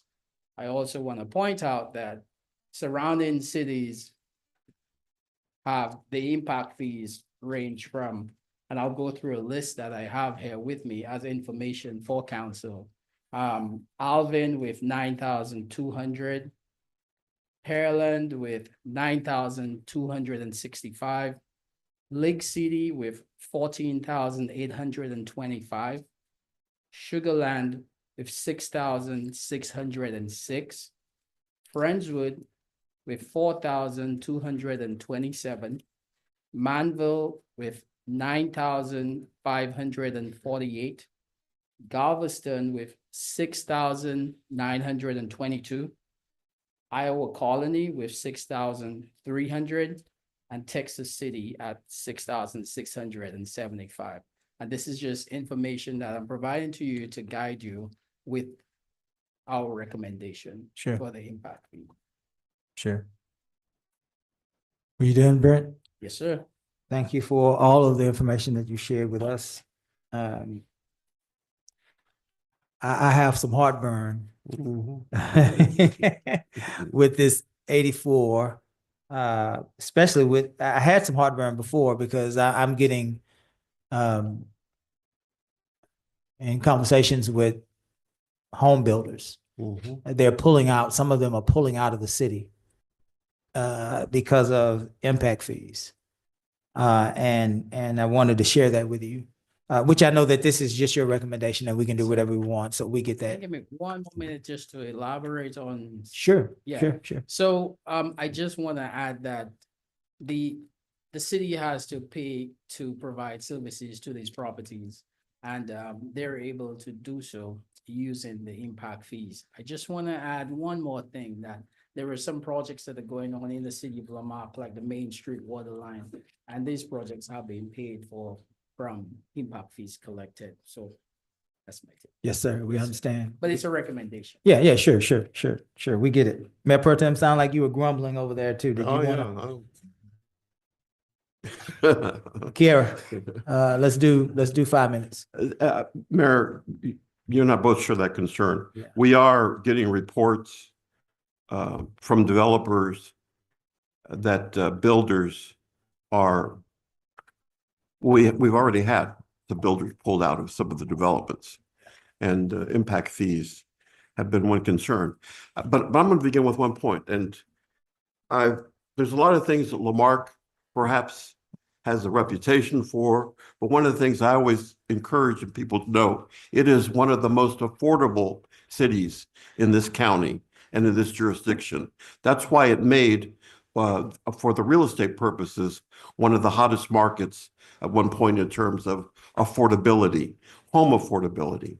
And that for me is a priority for this community. This community began as a bedroom community. It was the place where you lived when you worked at the plants. And so it was always with that intent in mind, a bedroom, raise your children here. And I want to continue that effort on this side. Now, I understand that perhaps we need to do some tweaking on this impact fee, but not at this level. I'm sorry. That's me. But I find it interesting that what was it? I saw this figure. We're certainly not a league city at 14,000, and different socioeconomic demographics there. And the other question that I wonder in this area too is that, is it permissible that we basically grandfather impact fees and keep them the same? You know, on a business, you develop a business plan with these fees in mind. So existing developments and the building of homes, I feel, should maintain our existing impact fee levels. Anything new that's on the board in the future would then be impacted by a new impact fee if we agree to that. And that's So the local government code actually provides that when you submit for a building permit, when you submit your plans, you are governed by the law or by the city ordinances and the fees in effect at that time. So plans that are being reviewed by the city, if tonight y'all were to adopt this and it were to be effective tomorrow, and obviously you can't do that, but let's say that were to happen, every set of plans and permit reviews that are going on at Brent's office with Jason by the city are going to be governed by the impact fees that were in effect when they were submitted. So they would not pay the new fee; they would pay the old one. So, but that doesn't. Then the new fee structure could conceivably be assessed to a new home where plans haven't been submitted yet in the wood. What is it? The Woodhaven. Right. So that is possible. What I would say is this is just the first reading of this item. We wait 30 days to do the second reading, and then typically our ordinances are effective 30 days after that. So developers have 60 days to get their permits in. Yeah. Anyone else? I'm sorry. If they're concerned about it. I'm sorry. Anyone else? Yeah, so what are the impact fees now? Just kind of remind me what it is now. $3,700. They're $2,190 for water and $1,580 for sewer, which brings you to a total of $3,770. Yeah. So that the the recommendation is to go from 3,700 to 8,400. Yes, sir. That's the Yeah. recommendation based on the capital improvements plan and Sure, the yeah. the increase or the additional infrastructure required to supply water and sewer to these vacant tracts. That's what we base it on. Yeah. That's more than double. Sorry? That's more than double. Yeah. More than Yes, double. yes, sorry. 3,000. Yes. Yeah, we getting ready to wind it up. Go ahead, Joe. James, are you good? I'm good. Okay, go ahead, Joe. Let me ask you, but this impact fee would also be assessed to someone building a new home in the original footprint of Lamarque, correct? When you say the original. The historical If site. someone wants to build a house at a vacant piece of land across the street here on Bayou, they're gonna be charged whatever impact fee that we have. Is that correct? That is correct. Yeah. For I just- development or for a home being built? It is for development of property. Any home that's Any being home. built, Yeah. it will have Home- will incur impact Yes. fees. So the impact fees are based on connections and in the report, let me just get to it. It's based on meter sizes as well. So this amount that I'm giving you is based on a 3/4 inch meter. And we base that on what's called an equivalent service connection. Now, a home may have a smaller meter, which is a fraction of what the total amount would be. Yeah. So it's an equivalency. But It's assessed by meter. Yeah. So it doesn't seem like we have an appetite for 8,400, Brent. And so at some point, and I don't know that we want to arbitrarily counsel, say 6,000, 5,000. I think that we need to be a little more thoughtful about that. And so, council, I would say let's bring this back next meeting, and let's work with Brent and with members of the community to get a number that is more acceptable. I think 84, while it's recommended, and we get why, I just think that's too huge of a jump. And we want to continue to be built out. We want to continue building homes on the west side. So council, if you all agree, let's bring this back next meeting with a different number without objection. And Mayor, and perhaps this is our development person, I would also like to see, I remember seeing it, but the number of permits for new homes that have occurred on, let's call it the east side, the original, Lamarque's original footprint versus, say, the west side. Yeah. I would like to also see that. Very good. I have one. One comment? Will you have that comment? If somebody on this side, their house was destroyed years ago and the meter was pulled, are they charged an impact fee to build a house there where there used to be a meter? Well, once you put in for a permit, and that permit includes having water and sewer being provided. If, put it simply, if that house burnt and there's no longer a meter there, there's no meter there. So if that person, or let's say the property gets sold to somebody else and they want to build a house on that property, then they would have to apply for a meter. They would have to apply for a permit. So the impact fee would be assessed. I want to encourage you to look at it this way. Perhaps it's your house today that got burnt, but then you sold the property to somebody else who moved in from out of town, perhaps. I don't think it's fair to the city, that this new person comes in and they just, hey, just leave without paying the impact fee. However, the impact fee again is based on meter size. Yeah. So everybody will not be assessed the full 8,448. That's based on a particular meter size. Yeah, yeah. And if I may, generally, JB, please correct me here. The city does not come pull water meters unless it is requested by the property owner. Correct. Very good. So should a home burn down, we're not going to come rip the meter out. Very good. I didn't understand. Thank you, Brent. I'm sorry. I didn't understand. You're saying that There Kara, is an impact fee? I'm sorry. we gotta wind this up. Go ahead, Jeff. There is an impact fee that's going to be charged in the example that Councilmember Roth. Well, Wait, well, I'm let me, saying if there's no meter, and, Oh, go ahead. can I take that? Yeah. The example that Councilmember Ross had referenced a meter that the property owner requested to be removed. There is no meter there because the city is not in the business of coming to take meters unless the property owner requests it. Requested, yeah. If Does there's that- no meter. But if he maintained the meter even after the house burned down, then, I mean, there's service. Yeah, thank you, Brent.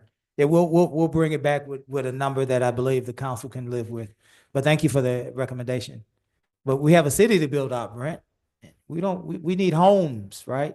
I understand, Mayor. it's a I'm teasing. recommendation. I'm teasing. Thank you for your work, Brent.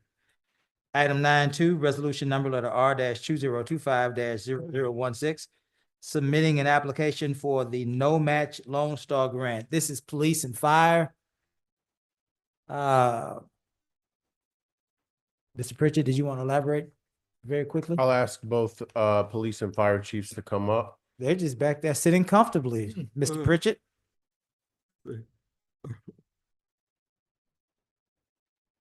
I think, and I don't want to steal their thunder, but this is also in the efforts of, as we look at our finances, the plans of equipment that they would need as it goes to carry out their regular operations. Again, this is a grant fund that affects both sides of our public safety. And so I believe that I have the information about it, but chief in chief, as it pertains to y'all's departments. So this is just one of the no match Lone Star grants that we've been put in for. It includes radios for both departments, which is how we decided that we could get a better deal on radios if we bought enough for both police and fire at one time, rather than police buying radios and us buying radios. And there's some other stuff for the police department versus the fire department as far as emergency lighting and cars, stuff for police, and then us would be bunker gear and other things that we need. So, but primarily it's the bulk of it where it's the two of us is our radios for the Lone Star. Yeah, there's not really any identifiable specific items we're asking for. It's no match. We just wanted blessings of mayor and council to proceed and submit the grant.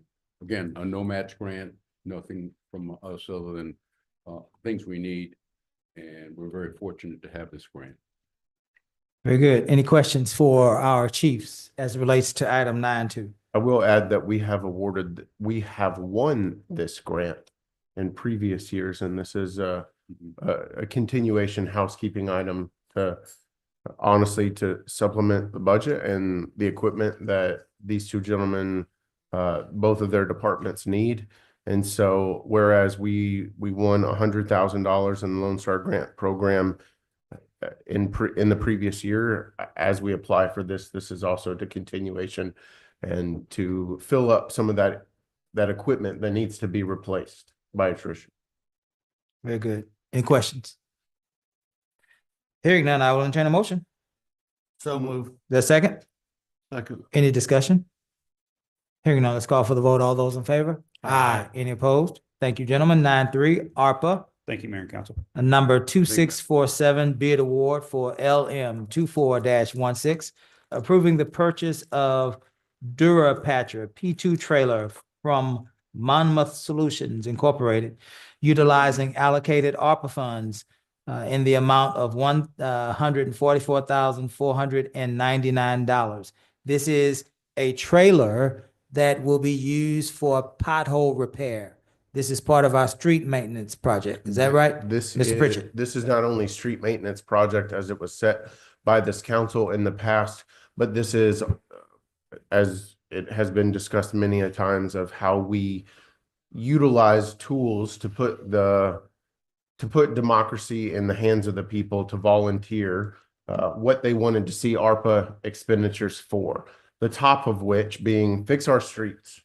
I think all of us that live here. There's certain streets that we know exactly what they're talking about. And so whereas the ARPA funds have been a big part of the last couple of meetings with it having to do of the repaving, the restructuring of milling and overlaying streets in the city of Lamarque, continuation of county bond projects that have come a number of years ago. And as we look at becoming more sustainability in our street improvements, as well as public works as a whole, this is using those ARPA monies to buy these specific pothole patch trailers in efforts to keep more of that in-house so that we can fix more streets with our individuals that are being trained on this equipment, as well as giving them I guess, bigger teeth to bite off the problem with, to where they're going around fixing pothole problems as it is. This gives them, instead of a ball peen hammer, a sledgehammer.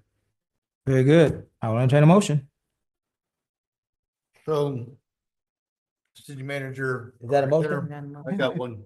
Oh, you got a question? I'm sorry. Go ahead. Is there any way we can get an updated ARPA fund expenditure list? Absolutely. Thank you. So moved. Look at that, Ms. Yancey. Is there a second? Second. Any further discussion? Hearing none, we'll call for the vote. All those in favor? Aye. Any opposed? 9-4. ARPA number 2232, bid award for LM 24-17, approving the purchase of 2 Caterpillar 303.5 mini excavators from Mustang Cat, utilizing allocated ARPA funds in the amount of $125,266.88. Again, street improvement. Yes, sir. Continuation of where we are, as well as not only street improvement, but continued efforts to get our water leaks and our water loss even further down. It was shared that we've gone for north of 60% of our water down to 35% in the month that we just passed in February of 2025. However, what this is doing is, rather than buying large pieces of equipment that mess up our streets when we drive them around, large pieces of equipment that are costly, what the current staff and myself have met with continuously is, how does it affect Lamarque not only today in 2025, how will it affect us in utilizing this equipment for the years to come? And so it was the recommendation of Public Works, Cruz, as well as Assistant Director and the Interim Director that stands before you today, and myself, to how can we be lean? How can we get more crews out fixing more water leaks? How can we get more crews out fixing streets and having street maintenance? And they expressed to me that rather than buying big equipment, it would be easier to get mini excavators, that these specific crews, many of which, like the one that came before you tonight, that is responsible for working tirelessly at the end of the night about these leaks, they can go and pick up this mini excavator, get out there, work, dig up the job site quicker, leaner, not needing 5 bodies to direct traffic when you're coming in with big equipment, how we can be more specialized. Again, just kind of using a scalpel rather than a hacksaw. Very good. Any questions, Council? I have. Mayor Pro Tem. Please explain to me, RB Everett, according to this bid tabulation, has the lowest bids, and their bid was complete. Why are you opting for the highest amount here? RB Everett actually turned it an incomplete bid, so we can't use them. Not according. You say that. I'm looking at the black and white here that says bid complete. Yes, no. That's your representation that you're making on this document. Mayor Pro Tem, which paperwork are you on? Because on the agenda form I'm looking at for 9 for this item, it does say mini excavator. Bid tabulation, Lamarque 24/7, says 2 of 2. And it lists all 5 of these or 4 of these groups. Who would designate, let's try to go back, work backwards. Who would designate a bid complete or incomplete? Whose function is that, Ms. Nance? My office actually didn't we received the bids, but these were not graded by my office. I don't know who the I grading think it was teams Ms. Turner's. Ms. were Turner and Abby. per se. Each ARPA bid had its own grading team. So Well, I would it's- need to look into It who the says- grading team was. Well, Sorry. actually, the page one of this, Mayor, says the bids were opened and read by Amanda Hobby on 10/31/24. Bids recorded and witnessed by Casey. Lot, is it Lot? Yes. And then the bid tabulation, bid complete, yes, no, yes, yes. Well, who did the bid tabulation portion? I don't know, just saying. That was Ms. Because I guess it's bids opened and read by. It would have been of the graders. It looks like the graders, Amanda Hobby, Christine Turner. thank you for that, Ms. Yes, Yancey. sir. You were trying to say that. Go ahead, JB. On that, I'm just reading, as Mayor Pro Tem listed out, just the rating sheets that are here. The agenda item form that I'm looking at is the city received 5 bids, RB Everett Canopy, as well as RB Everett Cab. And then the ASCO, Kings Ranch, and Mustang Cat. Let me ask you this. There are two, I'm going to ask you in a minute, Shannon, sir. why would you all deem a bid incomplete? But in that, Mayor Pro Tem, there were 2 bids from RB Everett. Was that one bid per mini excavator? It was 2 different options 2 different from options. that company, sir. It looks like, from what I can tell in the backup documentation, that those 2 different bids are 2 different options of that company. 2 here and 2 here. Yes, sir. Gotcha. So they're bidding for 2 excavators, but they're bidding 2 different options. Do you want the Ford or do you want the Chrysler? Chevy? Gotcha. Yes, sir. Why would your department, because Amanda Hobby is the person that Yes, sir. is with your department. Why did y'all, if you know, Shannon, why did y'all deem RB Everett's bids to be incomplete? Just looking at it through it myself, coming in after this has already been done, it was mostly due to the rating system. I know the first part of the rating system, it was talking about information put in, and then I don't remember the last 2, but those were given 0s, and then the last section of that were given 20 out of the 100. And I think you're confusing that with the previous, that what you just said is reflected in the rating sheet that I read on the previous item that was discussed, the pothole trailer, what you just said.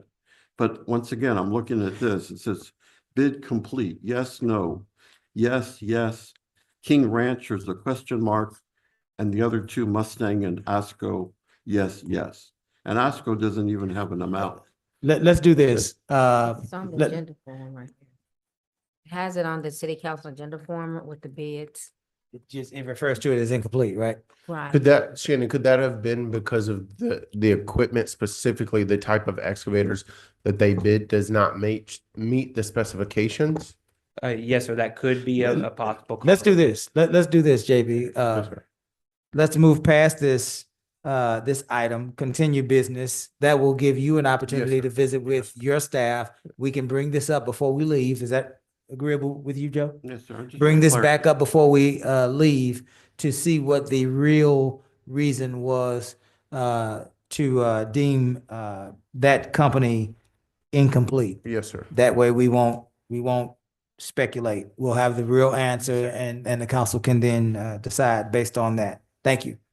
Let's move now. I'm sorry. Yes, ma'am, Ms. Yancey. Information. Yes, ma'am. On the city council agenda form, Councilman Compion, where it says staff briefing, he said the city received 5 bids, because I had to keep reading too, past that. Yeah. And the canopy option was 73,000, which was an incomplete bid, and then RB Everett for the cab option was $85,292. That was also an incomplete bid. And ASCO was 113,000, King Ranch 113,871.84, and Mustang Cat 125,266.88. So I guess the question would be that why was their bids incomplete? And I don't think the paperwork actually that tells us that. This one doesn't anyway.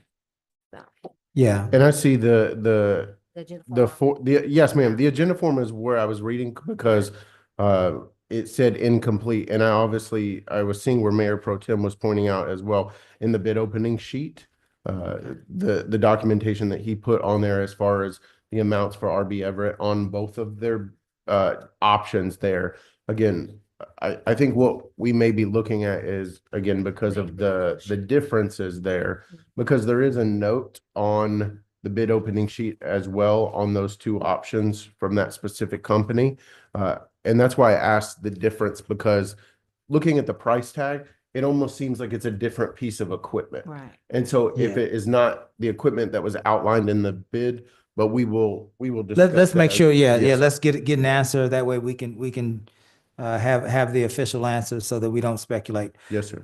Thank you, Shannon. Thank you, JB. Item 9.5, Wisteria Drainage Improvement Award Bid.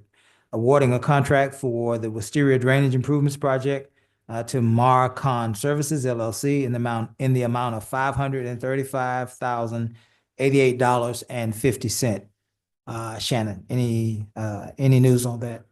Yes, sir. We're bringing this up to you on this council member to get, or this meeting to get approval to go through with this project.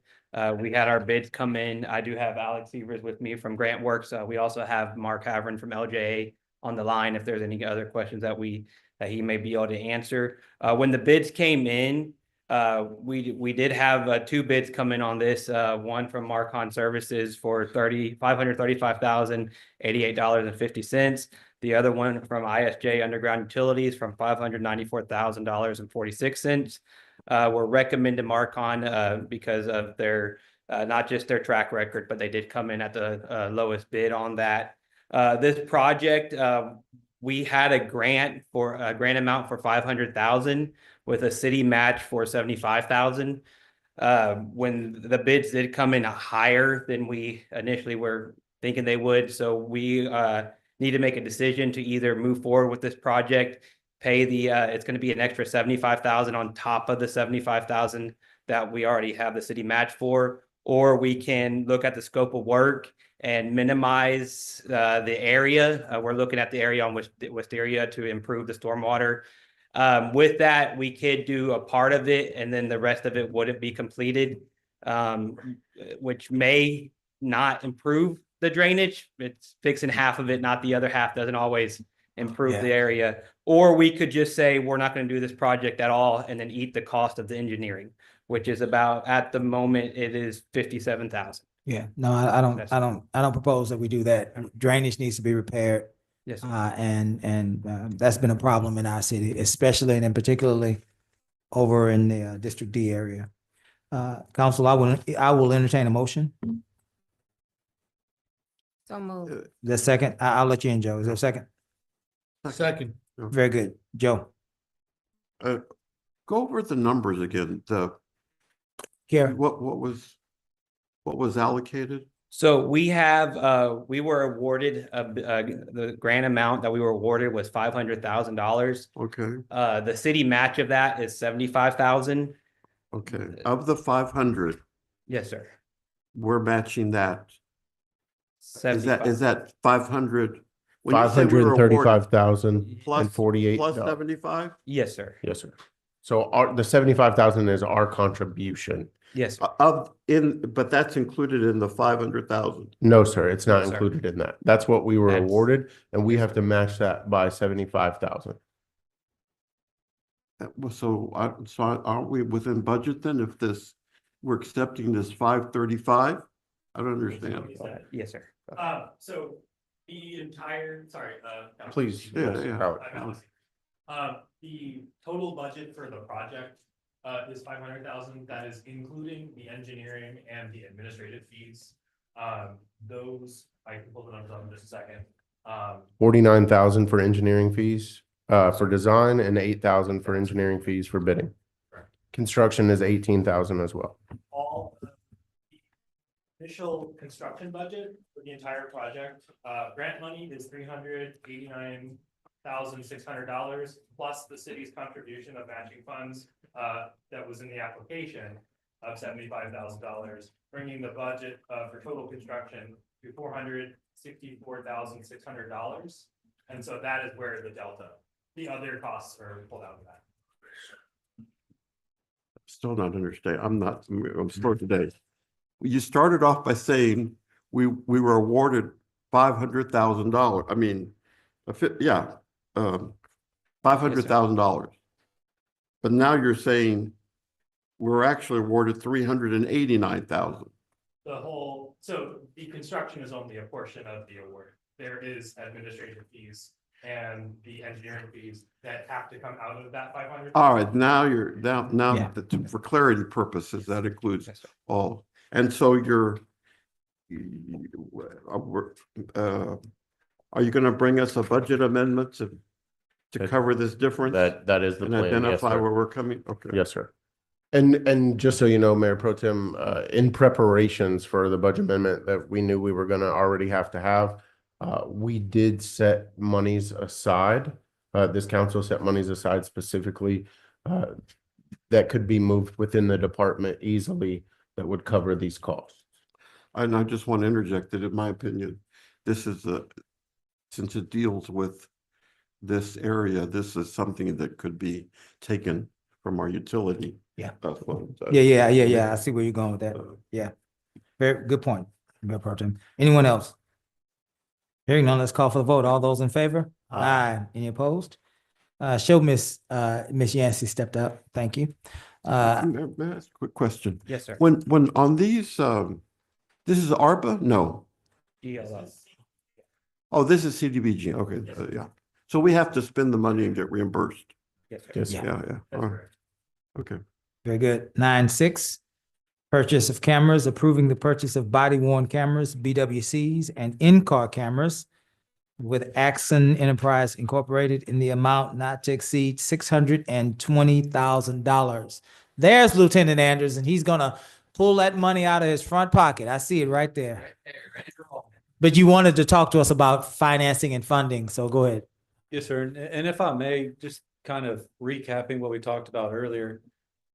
I think we would all agree that we know how important these body worn cameras and in-car cameras are. But that's just the tip of the iceberg is what we discussed. With Axon's capabilities, we are going to be able to tie in drones, artificial intelligence, and the list can go on for as long as y'all want it to. What I'm saying is this that we're discussing right now is the very tip of the iceberg. It's a $615,000 deal. And the way we would like to present it to purchase it is by this.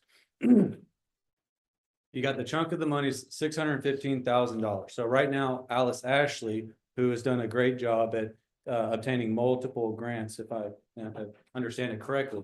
One of the grants is the Senate Bill 2224, which is also known as a catalytic converter grant. So you got the $615,000 total. Alice has gotten 16 and 16 of those cameras approved through that grant. 16 in-car cameras, 16 body-worn cameras. That is going to deduct from that total. Okay, so we take that, yes, sir. From the catalytic converter grant. Yes, sir. Okay. 16 and 16. She just restarted. Go ahead, Lieutenant. From there, from that remaining balance, we're taking the $143,000 KO that we previously had. Then that's going to be directed straight towards the in-car cameras. That's what it was designated for originally. Okay. From that remaining balance, that will be divided into 4 equal payments, with the first payment to be paid for next year. April of next year. Okay. And those payments are going to be approximately $35,000 for those next 4 years. Okay. The way that that's broken down is the $35,000 is going to be split. Half is going to be paid for via forfeiture funds that the PD has. Okay. The remaining half would be budgetary. Have to be budgeted from general? Yes, sir. I believe that's correct. So how much would that be for 4 years from general? Just rough, just Half of 17? Okay. Okay, we pop on that too. The last thing I would like to stress is this is interest free. So it doesn't matter, we have full flexibility. If you guys come up with additional funding through grants or anything else, we can always take payment early. At the end of the day, it's interest free.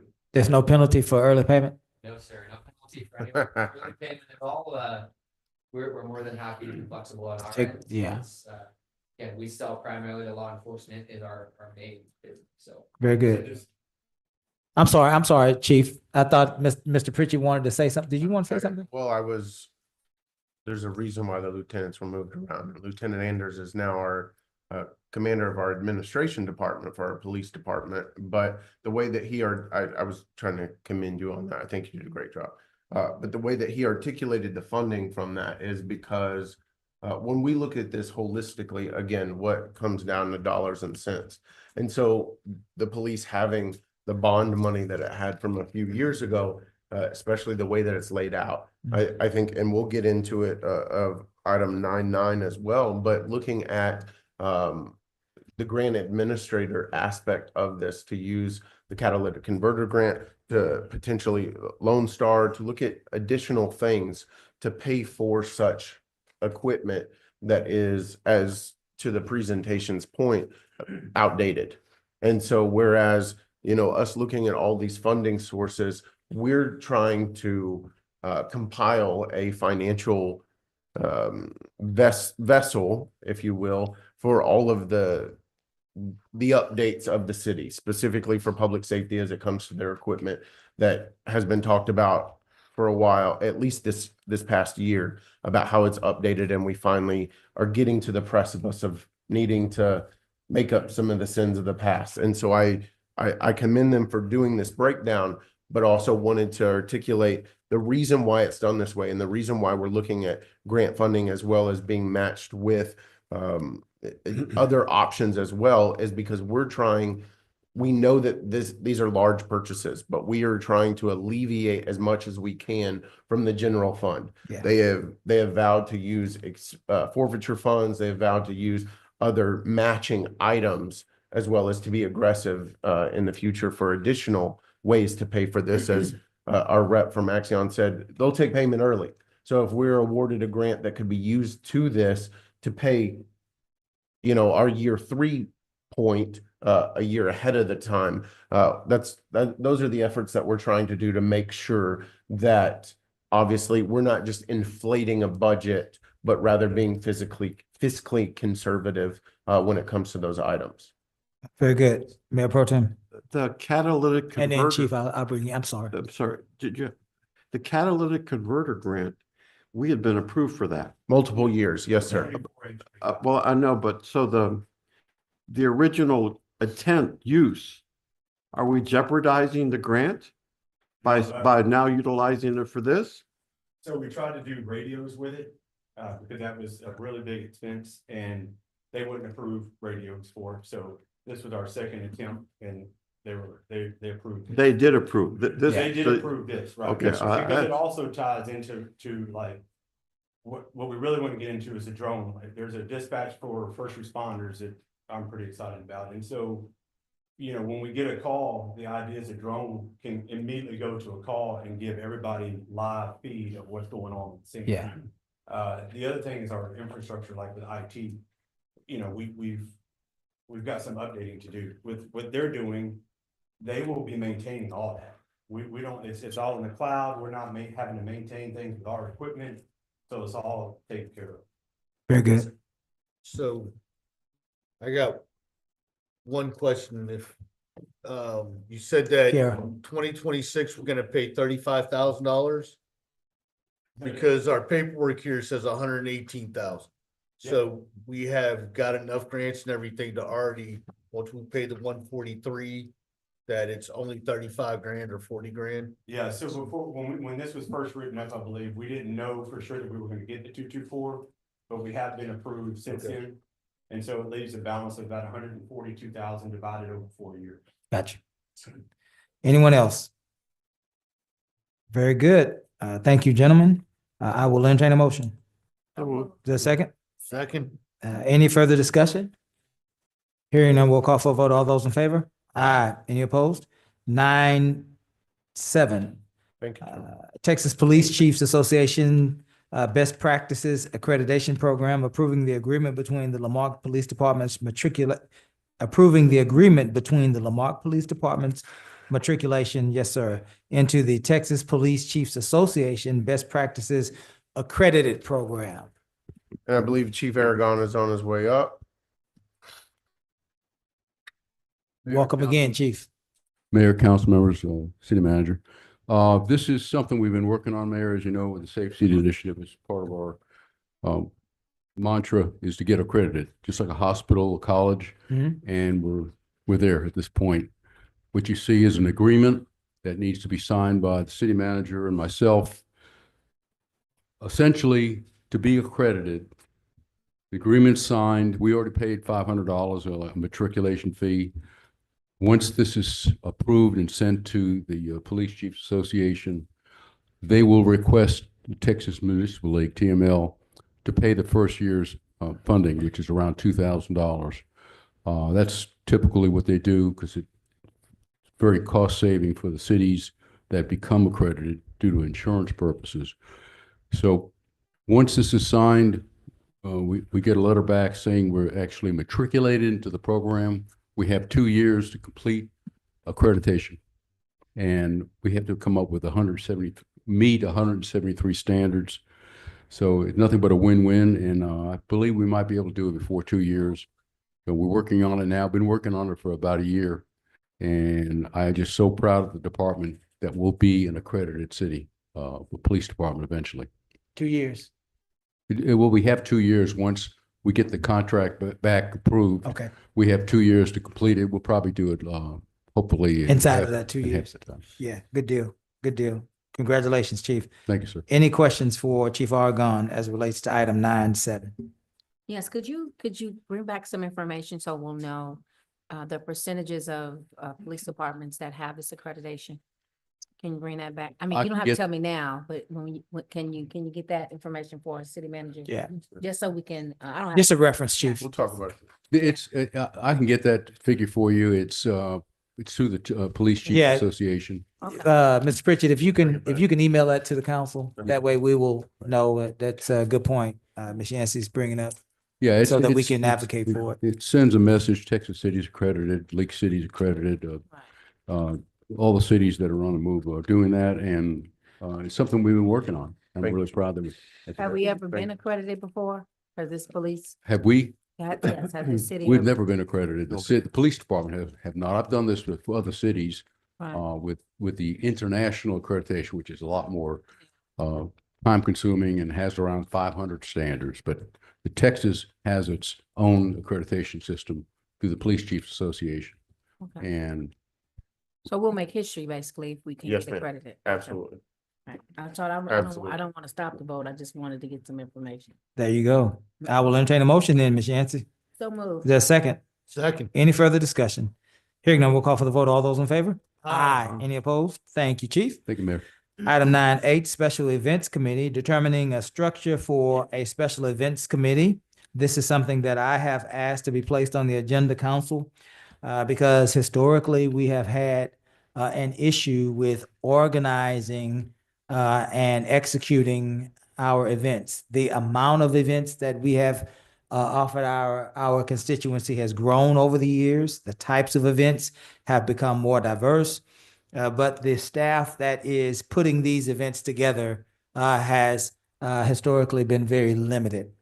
And so last year, we allowed the Parks Board to play a significant role in organizing and executing, I believe it was Life and Liberty and Bayou Fest, which is great, except for the fact that they are all volunteers. And so we don't want to overtax our volunteer force. And so what I propose, council, is something along these lines.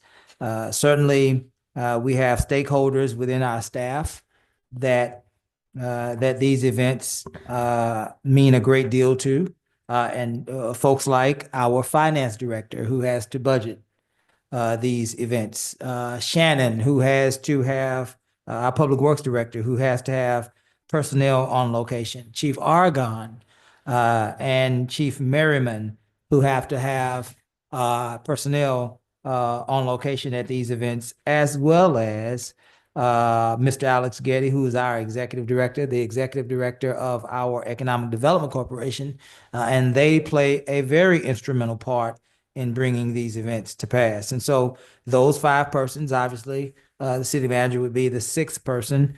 in this group, as well as a representative from the Parks Board. Many of our parks are used. I would assume that would be the chairperson. A representative from the Keep Lamarck Beautiful, is that right, Ms. Nance? Did we say that? Keep Lamarck Beautiful Commission.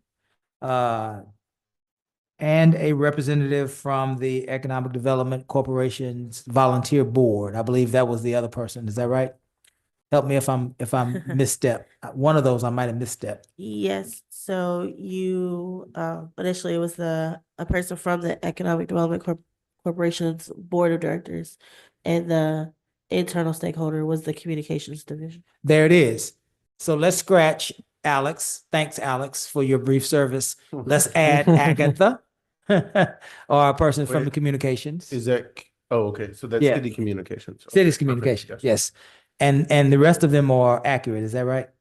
Except you said KLM, it's parks. Parks, It should be both. it should be both. I think yeah. It represents economic development and Parks Board. And Parks Board. We want to add Keep Lamarck Beautiful as another. There will be 2 open spaces for volunteer members. Because there are 2 and not 5, what we have proposed and we brought here for council to communicate, that the mayor makes the initial appointment, but that those appointments be ratified by the entire council, right? That would be one of the things that we would do, as well as whoever the mayor and the mayor pro tem would be, that they would be ex officio members, not voting members, but simply representatives of the council and the community to oversee the information and the process. Did I get everybody, Ms. Nance? Again, this is a unique board, but we cannot allow, historically, the Parks Board is overtaxed, clearly. And secondly, I have watched over the span of 20 years, our staff be tossed and turned and moved all around when it comes to events, and that is not fair to them. They need an early start for a lengthy planning process in order for our events to be the best that they possibly could be. I will entertain discussion. Again, this is a first offering. Think it's a good one. And then we will entertain a motion. Any discussion? I think it's great. Thank you, Can't wait James. to actually do something with this board, because I know last year, Ms. Nance and I talked a lot about events that we were doing in the city and what we think we could do better and how we could do it better. So I can't look forward to getting this done. Very good. Anyone else? Hearing none, we'll call for, we will entertain a motion. So moved. Is there a second? Second. Any further discussion? Hearing none, we'll call for a vote. All those in favor? Aye. Any opposed? Thank you, council. Item 9.9, grant administrator purchase orders. This is something I believe that Mr. Pritchett has brought to our attention, and so we'll yield the floor to Mr. Pritchett. Yes, sir. So this is more of a housekeeping item rather than anything else. It is, as it was documented by Lieutenant Anders as well as Public Safety, both Chief Aragon and Chief Merriman, as it relates to supplemental funding for their for their piggy banks as it pertains to equipment, as it pertains to expansion as a whole, happens to come from grant administration. In a couple of different facets. Personally, the items set before you this evening are from Provision Specialized Resources, better known as Alice Ashley. I believe Miss Alice Ashley is on the meeting for this evening and wanted to allow her time in case there's any questions from council. But more so than anything, this is housekeeping, because if you add these items up, they're above my limit, and to stay in guidelines of procurement, stay in guidelines to, you don't want to mess up things too bad when you're interim. And so for me, more than anything, it's just to bring this as far as oversight for the contract, for how it's executed, these invoices as a whole. But if you look at these invoices, a lot of them are breakdowns of what they are in regarding to the biking audit or the Department of Transportation Fleming Bridge audit.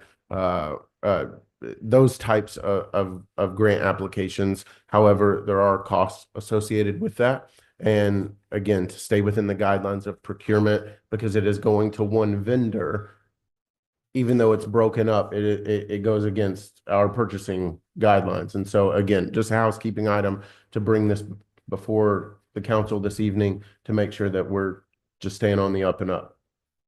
Very good. Thank you, Yeah. Mr. Yes, Pritchard. Miss Ashley, are you online? Yes, sir, I'm here. Did you have anything that you wanted to add briefly? No, I was just going to say I was procured in 2018 under Miss Carol Butler. So I've been around. I went through competitive bidding. There is no question behind my procurement. That's all. I mean, Very good. I think Thank you, in ma'am. the past year we're at 8 million in no match so far. So we're doing good. Very good. Thank you.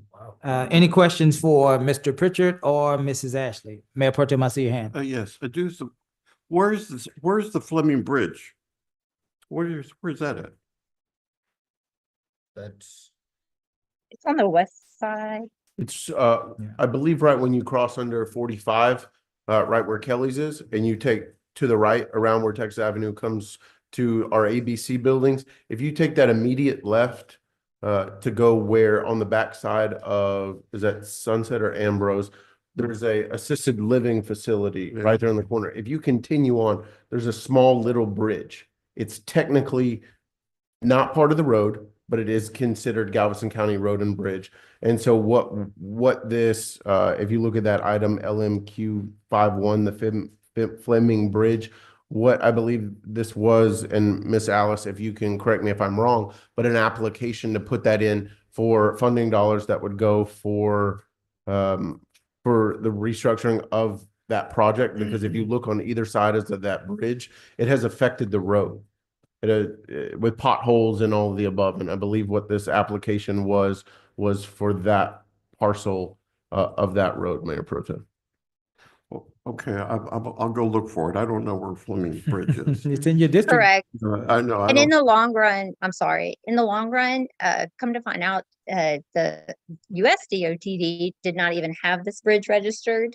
So we've also had to go through measures to get them to recognize this as a bridge. TxDOT had it, but DOT did not. US DOT.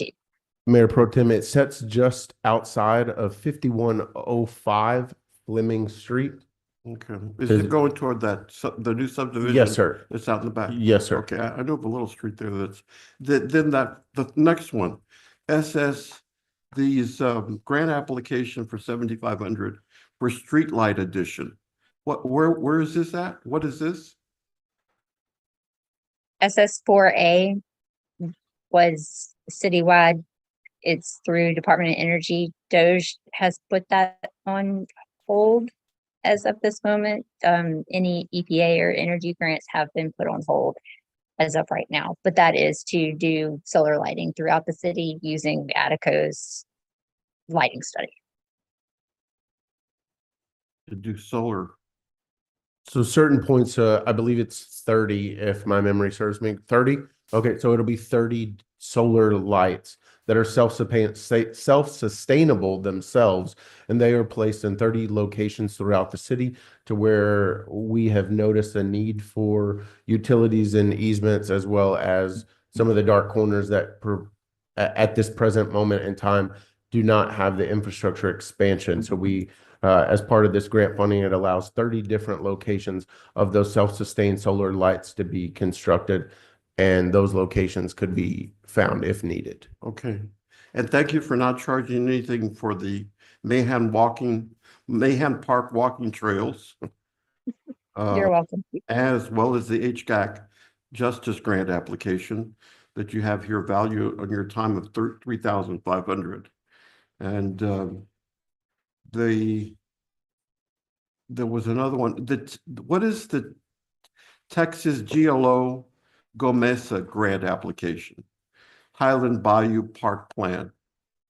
That is GOMESA is what it's called. And it is to do a master study of Highland Bayou Park, where we add parking, we're talking about doing walkways through the marshlands, connecting Mahan Park to Highland Bayou Park. And then also taking care of the erosion in the pond, I call it, I think the mayor calls it the same thing, but where there is picnic benches and awnings falling off literally. They were gonna let us do emergency construction on that as well. So it's a combination of that. It's right at 5 million. Miss Alice, is that paused due to Gomisa for? It is not paused. Okay. It was paused due to disasters, Yes, ma'am. but it will be coming back open. I think in April is the last time I talked to the guys. Okay, thank you, ma'am. I remember us talking about that. That's why I wanted to make that clarification. Thank you, Ms. Allen. Very good. I will entertain a motion. So move. Is there a second? Second. Any further discussion? Hearing none, we'll call for a vote. All those in favor? Aye. Any opposed? We're at city manager's report. Thank you, Jesus. City manager's report. Yes, sir. Submitted report. A submitted report to update council and community on the standard operations of the city. Report can be acknowledged as a whole or discussed at the pleasure of council. Council, as always, we have 3 items. If you want to question or comment on any of those items, when I call those agenda items, just raise your hand and let me know. Item 10.1, February 2025 GLO Public Infrastructure Project Update. 10.2, Lamarque Public Library January statistics. 10.3, January 2025 City Council Monthly Finance Report. Look at this council. I'm so proud of you. Well, We're is Ms. Turner here? Or Yes, sir. She's here? I do have a question on. on the report. 10.3. On the, yes. 10.3. Okay. All right. Anyone else? Public library report. Look at that. I thought I was going to get away scot-free. Ms. Yancey wants 10.2. Mayor Pro Tem wants 10.3. Let's start with Ms. Yancey, 10.2. Go. So I would And Miss like. Miller is online as well. Okay. So, kudos to Ms. Miller and her team. And I was gonna probably say this for announcements, but since I just wanted to pull this out. We do have a person that lives in, District A that has been very, very instrumental in reading and getting kiddos to read and really promoting other authors as well. And I wanted to propose that since now we have a special events committee, that in 2026, we have the Joyce Bell Literary Festival in Lamarque. A literary festival, in conjunction with the public library. So that's all I have for that. Very good. Are you willing to, Miss Yancey, visit with with Miller? with Mr. Pritchett's blessing, visit with Miss Miller to elaborate? Yes. Very good. Thank And you. it's 2026. 2026. Yes, ma'am. 10.3, Ms. Mayor Pro Tem. I'm sorry, this thing is. Ms. Turner, are you on, Ms. Turner? If she's not on, I'll follow up with her and do it. No problem. There's not a problem, Mr. Manager. She is. I want to make sure that she's on. Miss Turner? Not a problem. I'll follow up. I am here. My computer is running really slow and is spinning. I'm sorry. It was a huge delay, but I am here. I just want, actually, I'll follow up with you individually. There's just some lines that I see a difference on, and I'll just point those out. Okay? Thank you. Very good. Very good. Item 10.4, items for the good of the order, Mr. Pritchett. Yes, sir. I would like to obviously not only remind council that this Wednesday is our State of the Cities in conjunction with the Texas City Lamarque Chamber of Commerce, as well as our sister city of Texas City. Both mayors, as well as the president of the chamber, will be having their fireside chat as it relates to the business currently of the city of Lamarque. I'd like to obviously continue, as we've discussed this a few other times, to extend the invitations to the general public to make themselves available if they can. However, if they are unable to make themselves available later in the month, which is going to be March 20th, is going to be the state of the city as it pertains to Lamarck. And we will be not only going through our own presentation as well as fireside chat as it relates to the state of Lamarck. But as we send that out, we would like to obviously make sure that we do that in a concise way. And so we are accepting questions as it pertains to that matter, as well as have our own presentation. And so we're going to consolidate that. I think last year we did a good portion to that. I will not be facilitating it this year because I like to talk and we got to stay on time. So, but March 20th will definitely be the state of Lamarck as it pertains to Lamarck itself and how we continue to push out that information to as many citizens in as many different facets as we possibly can. I would like to report back from our Galveston County Day at the Capitol. I would say that it was a fantastic day for staff. It was an early morning as well as a late night getting back, but the work of the people continued. I think that we were actually singled out. Lamarck was singled out for having the representation that we had this year, as well as having these communications, not only with our county officials of Commissioner's Court, the county judge's office, as well as, our state representatives and our senators as well. We got to sit down, not only, break bread, but have time carved out where each of our teams were able to meet with them, as well as the elected officials from sister counties that are close, both only in what is going on in Lamarck, but also to Lamarck, so that we make sure that we have representation not only at Galveston County as a whole, but for Texas as a whole as well. I am pleased that as we talked about the library statistics, as well as what Miss Yancey pointed out of our library, it is my duty to report that they have plenty of spring break programs going on next week that is going to go on each and every day at our Lamarck Public Library. If you're out of school, if you're homeschooled, if you are wanting to change up any of that, please look at our Lamarck Public Library Facebook page, as well as the website, to find that information. We're pushing that out in all the different facets as well.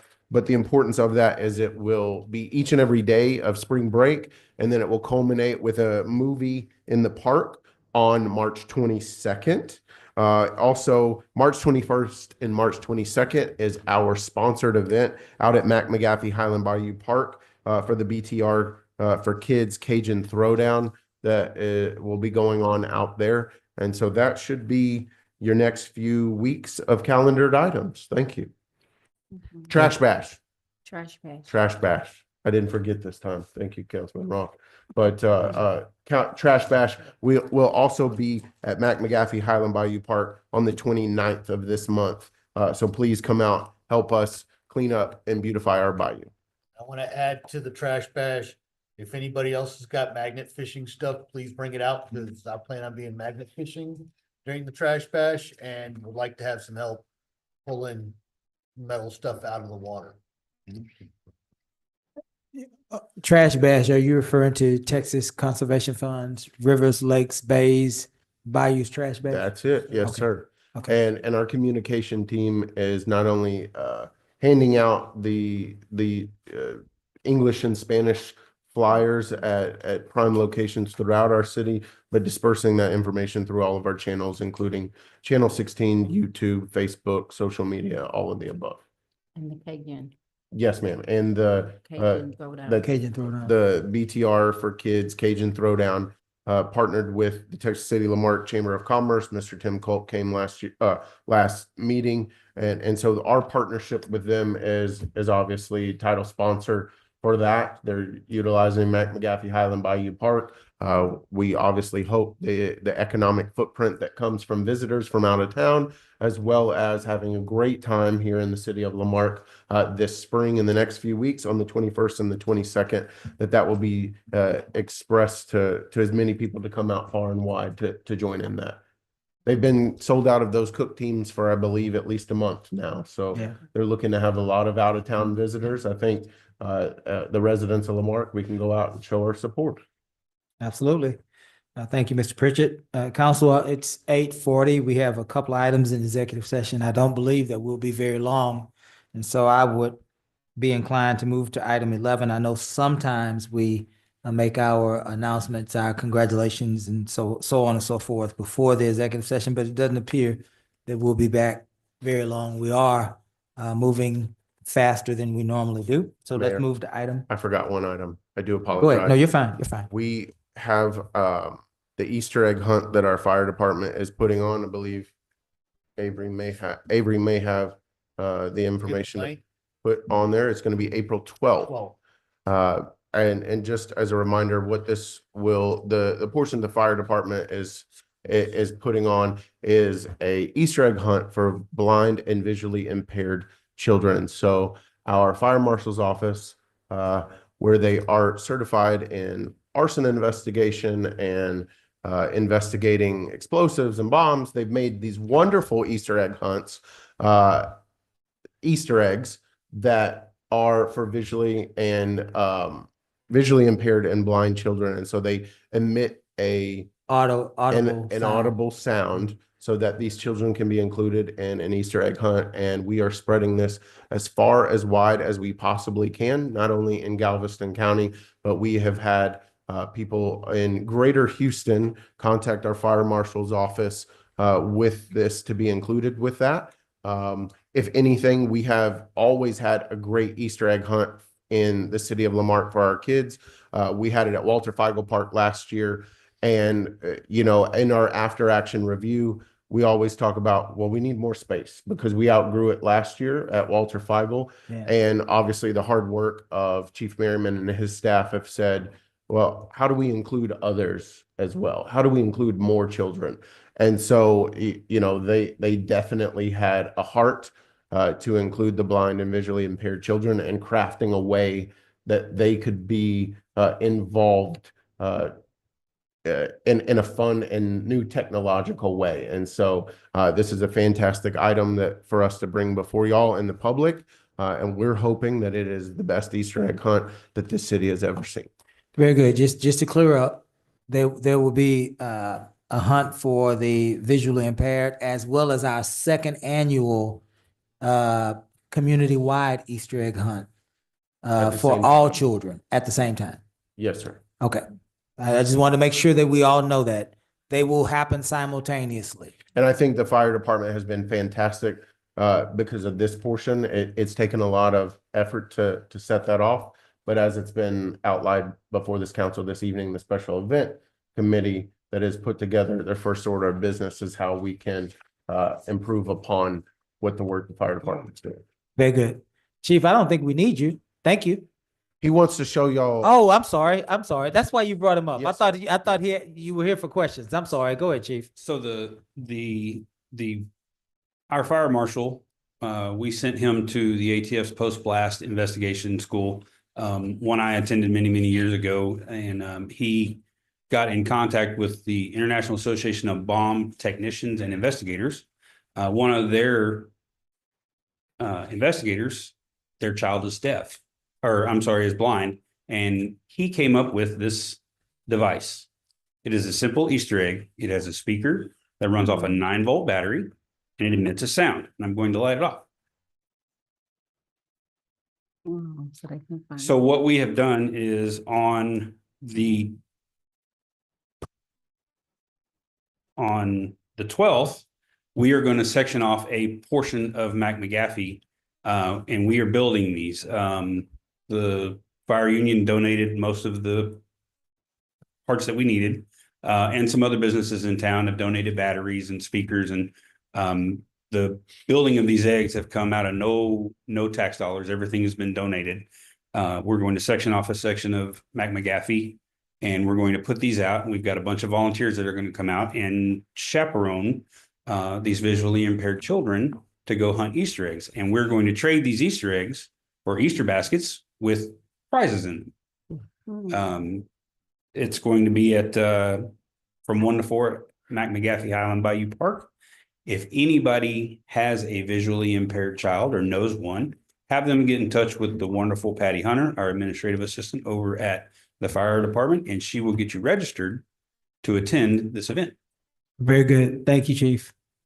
Thank you. Item 11, executive session. The City Council for the City of Lamarck, Texas reserves the right to adjourn into executive session at any time during this meeting to discuss any matters listed above. It's authorized by Texas Government Code Section 551.071, consultation with attorney. 551.072, deliberations about real property. 551.073, deliberations about gifts and donations. 551.074, personnel matters. 551.076, deliberations about security devices, and 551.087, economic development. Tonight, we have two items, 11.1, Section 551.074, personnel matter, to deliberate the appointment, employment, evaluation, reassignment, duties, discipline, or dismissal of a public officer or employee. The city attorney, council, tonight, we endeavor to name our city attorney for the year of 2025, 2026, as well as 11.2, Section 551.074, personnel matters, for the purpose of hearing a complaint or charge against an officer or employee, and that would be Council Member District C. And so we are recessing, according to Mayor Pro Tem, at 8:45. 8:45, and we are moving into executive session at this time.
Good evening. Welcome back to our regularly scheduled council meeting. We are back from executive session at 9:34. 9:34. Item 12, actions to be taken from executive session. 12:1, section 551.074, personnel matter, to deliberate the appointment, employee evaluation, reassignment, duties, discipline, or dismissal of a public officer or employee. The city attorney. I will entertain a motion. I make a motion that we continue our services with Mill Shirley. Is there a second? I second. Any discussion? Oh, Mayor Pro Tem. oh, just, my opinion. We're very fortunate as a community to have two impeccable legal entities, legal minds to have responded to our RFP. Lamarque should be very, very proud as a community and as this council to have received the responses, both from the Gregg firm and from Mill Shirley as well too. And I want to express my thanks. I personally think that a change is in order. So that's my opinion. Very good. Thank you, Mayor Pro Tem. Anyone else?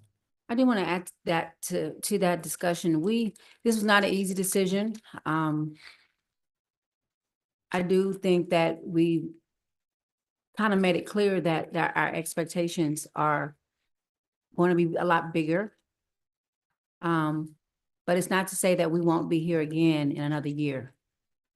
I do have some concerns as well, but we've got to steady the boat a little bit. And to the firm, Schurzum and Mills, we've got to be tougher. We've got to be more assertive, or we'll be right back here within a year or so. I'm just one vote though.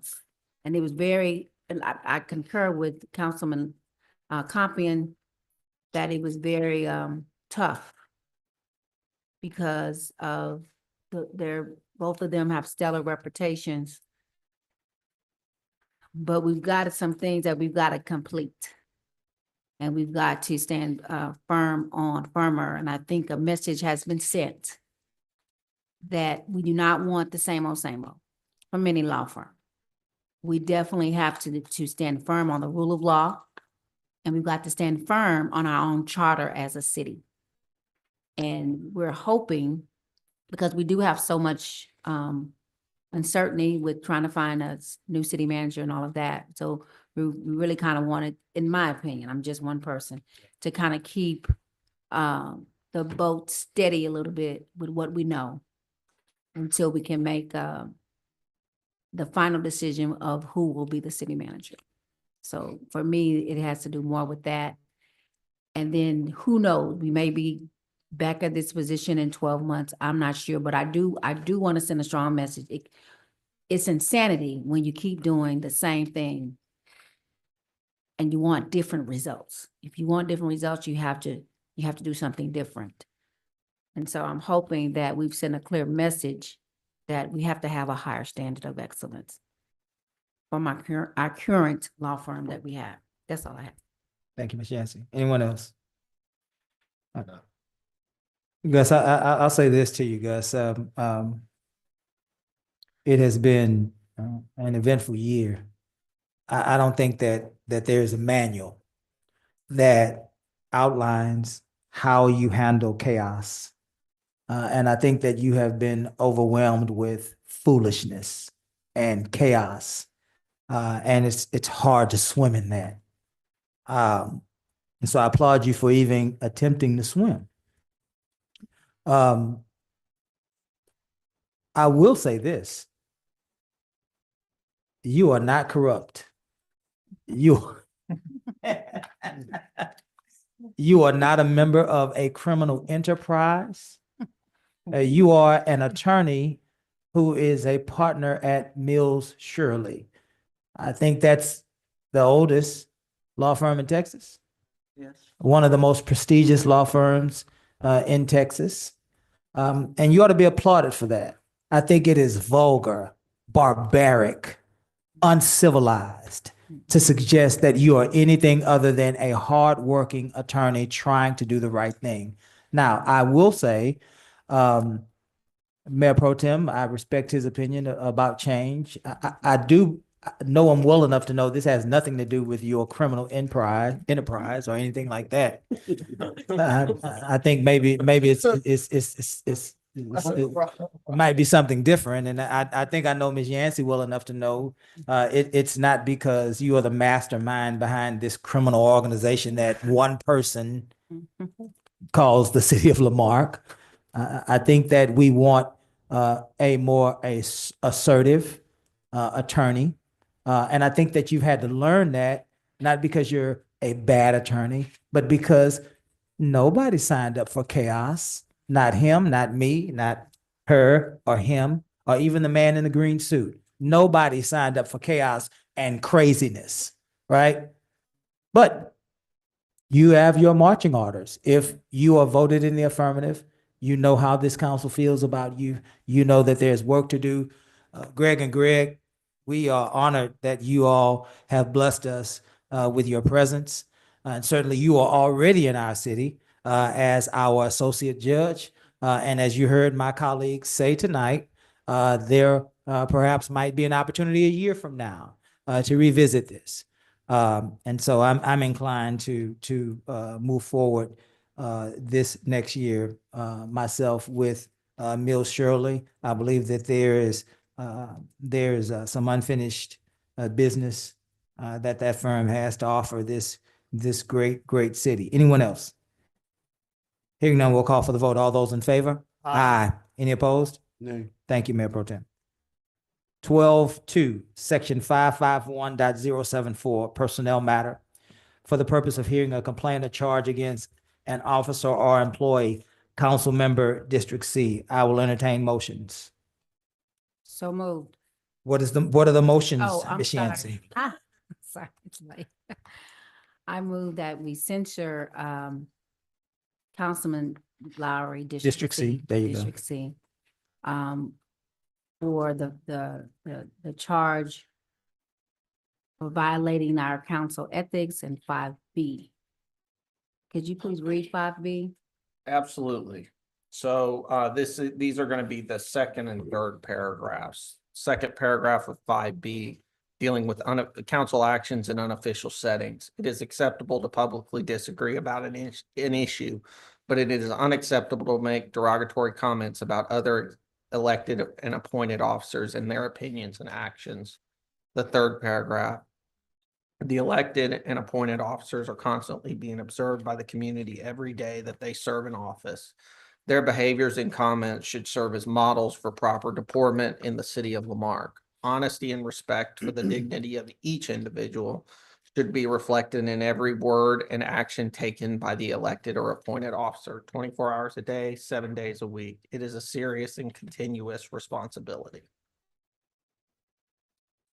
Very good. And so, Ms. Yancey, you are making a motion that Councilmember District C be censured for comments Unbecoming of a council person for District A member?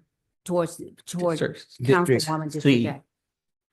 District Oh, C, right. sorry. right. Yeah. Comments sorry. that he made toward the council member of District A, comments that he made toward the council member of District D, Yes. And comments and threats made against Harvey Freeberg. and comments and threats made against Mr. Harvey Freeberg in a video that circulating.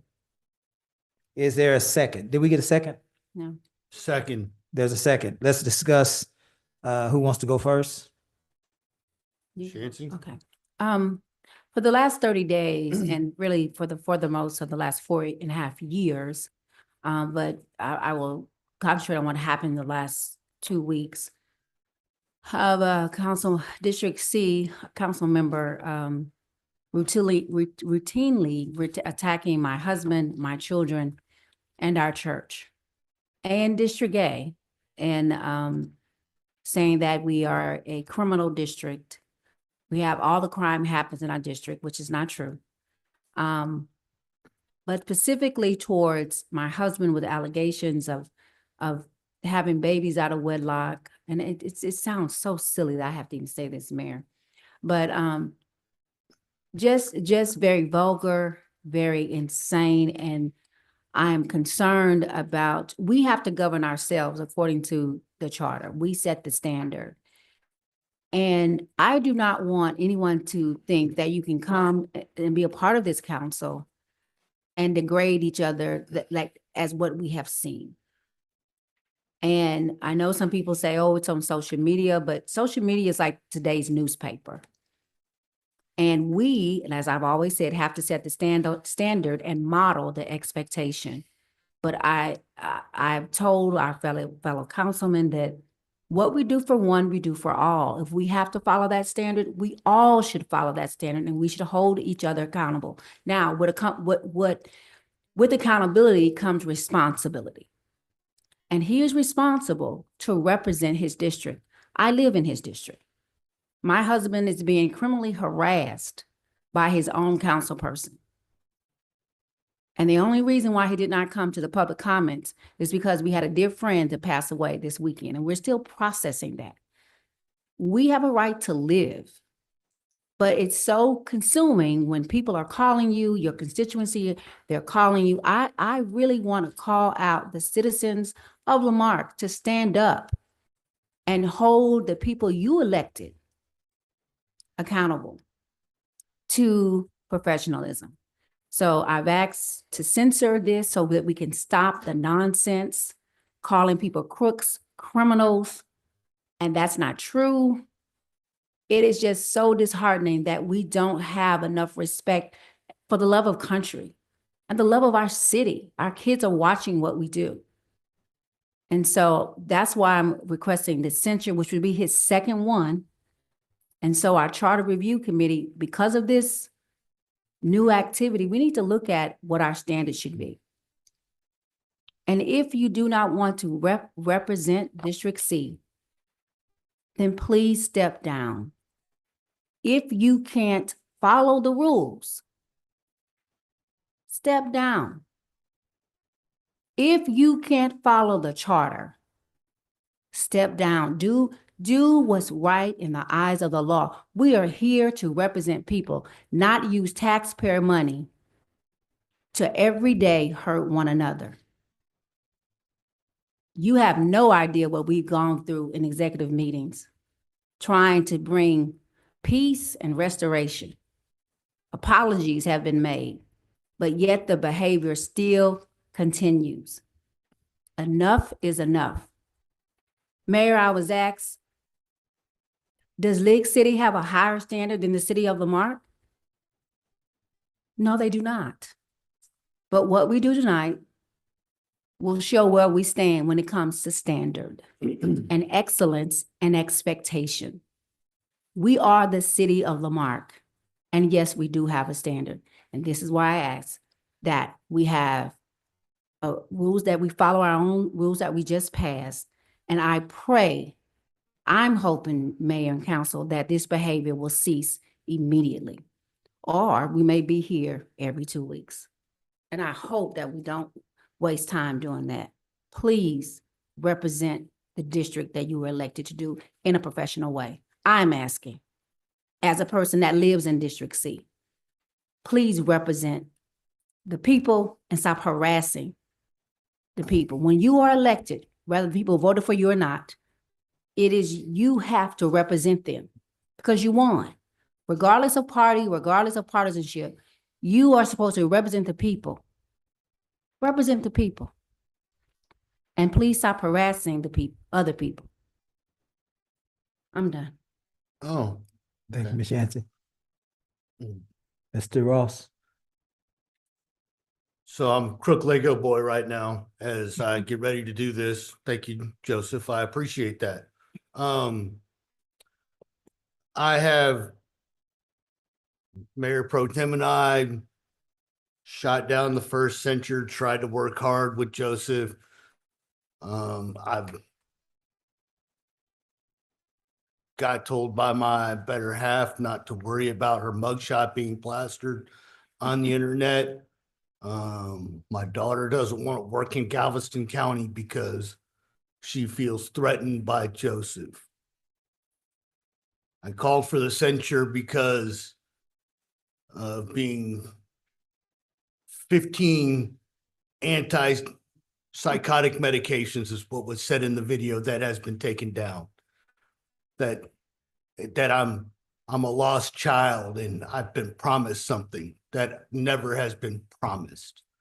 I sent an agenda request that I worked into tonight's meeting as we talked about city attorney stuff to make it more transparent so every person in this city can see what we as a council do with our money, with their money.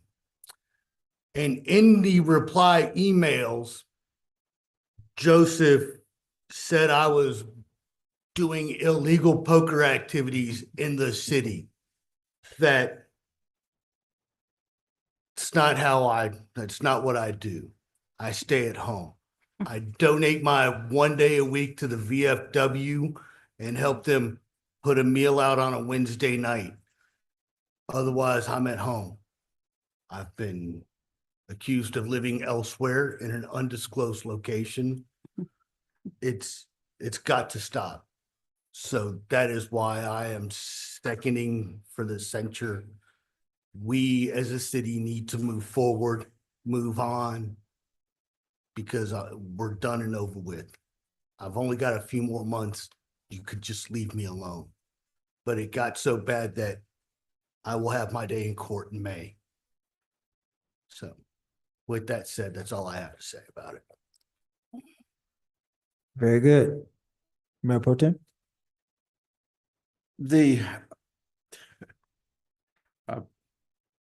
Born in Galveston and been here in Lamarque a long time. And Lamarque has had almost fights here at times, Mayor, and you're familiar with that. You lived it. And the challenge, and our council member Lowry, he as I've communicated to him that that his conduct is not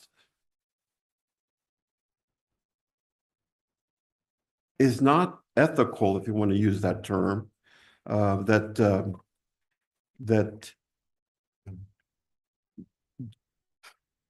it does hurt people.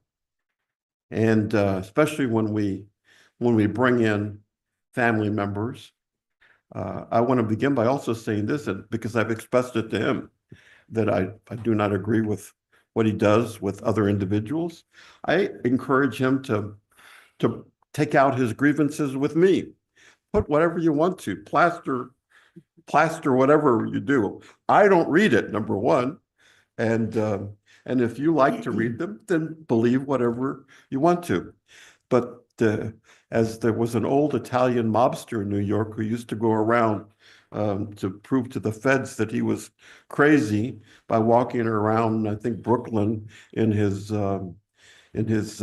nightgown, right? In his bathrobe.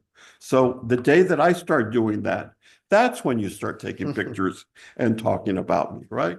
And when I appear here in that fashion too. It's not easy. It's an unnatural human experience, emotion, to remain impartial. It's just natural. It's not natural. I absolutely do not agree with any of the comments that I've heard, but I don't read them. They're not part of my life. They're not part of my life. I know Miss Yancey. I know Councilmember Ross. I know Mayor Bell. I know, I've come to know Councilmember Lowry as well too. And interestingly enough, Mayor, because your encouragement when he was first involved and vocal in different ways. Mhm. You asked that I facilitate meeting because he was living in my district as well. And so I follow through and I continue that. I like to get along with everybody. I like to get along with everybody. But I know people, if it's the churches, if it's Mrs. Yancey's, the pastor, Pastor Yancey, and the mayor and others, there's nothing there. There's absolutely nothing there. There's absolutely nothing there. And so and once again, if you want to use, Councilmember Lowry knows if he wants to tomorrow start hitting up on me, fine. I will go tomorrow, still have my great lunch or wherever I'm going to have it. And I really don't care. I really don't care. So having said all that, I'm not going to be voting against it, but I'm abstaining. I think that you guys have it handled, right? I'm not going to be an obstacle to whatever action you guys wish to take with regard to this particular.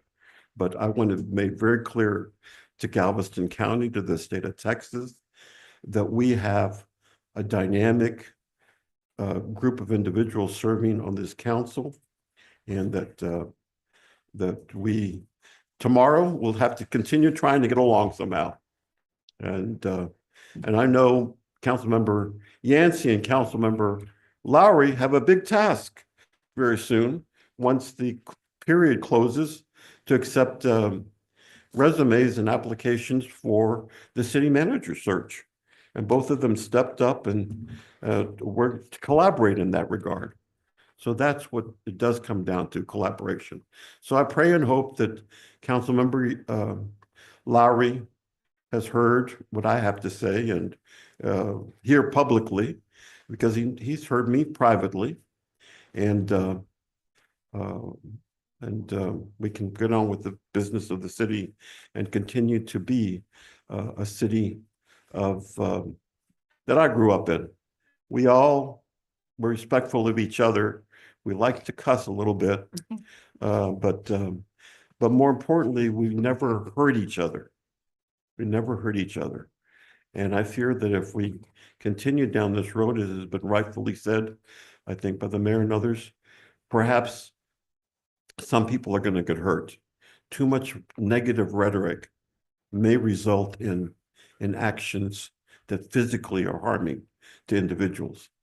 And so that's my position. Before I make comments, Gus and I had a conversation, maybe last week or week before last. An abstention in our government is a no vote. It is, we don't recognize abstentions. And so if folks are abstaining, they are in essence voting no against whatever measure is being proposed. I just want to put that on the record. Listen, here's what's going to happen. Somebody says something about Mr. Lowry. You can bet he's going to get his Twitter fingers and he's going to all night long. He's going to email 50 people. He's going to tweet and post 135,000 times. But that's what he's going to do. He doesn't have the courage to do anything else but that. Let's lay it bare. This is a government, a municipal government that has to do what's in the best interest of the people of Lamarque. And we don't have time to be in preschool any longer. For almost a year, I have presided in a way that gave him room to maneuver, that gave him time to understand municipal government and time to get to know his colleagues.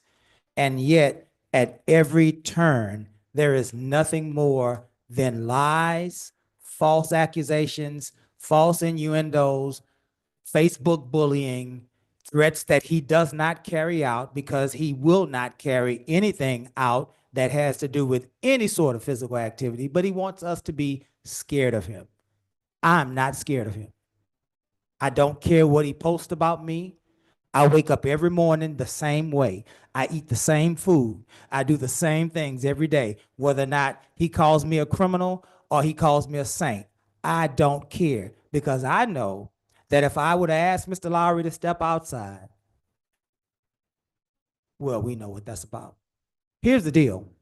I have a meeting to run, and I'm going to run that meeting, and he will not disrupt this meeting any longer. He can post and tweet and say whatever he wants to say, make all sorts of accusations that he wants to make. I am disheartened that he is trying to drag Pastor Clint Yancey, who is one of the quietest, most mild-mannered people you ever want to meet, through the mud. I am appalled that he is trying to bring your lady friend, Mr. Ross, and drag her through the mud. And I am angered that he continues to try to make accusations against Mr. J.B. Pritchett, James Ross, Kim Yancey, Mayor Pro Tem. I remember he made some accusations against you as well. Gus, who is a bright young legal mind, Kiera, who is on her way to great things in municipal government. I'm appalled that he continues to do this, and I'm sick of it. And it does not matter to me how much of his feelings get hurt tonight. At the end of the day, everybody in this community, about 19,998 people, are tired of this from him. You got two choices. You represent the people of District C. What does that look like? That looks like working with the Railroad Commission. That looks like trying to do something about all of the commercial vehicles that are traveling up and down 519, the drainage issues in your district, the potholes in the streets in your district. Those are things that we can actually do something about. But to spend the majority of your time tearing down your colleagues and then expect somehow for them to just sit by idly and quietly and allow you to bully them, this, I don't know what world you think this is, but this is not the world that we live in. It's not going to happen.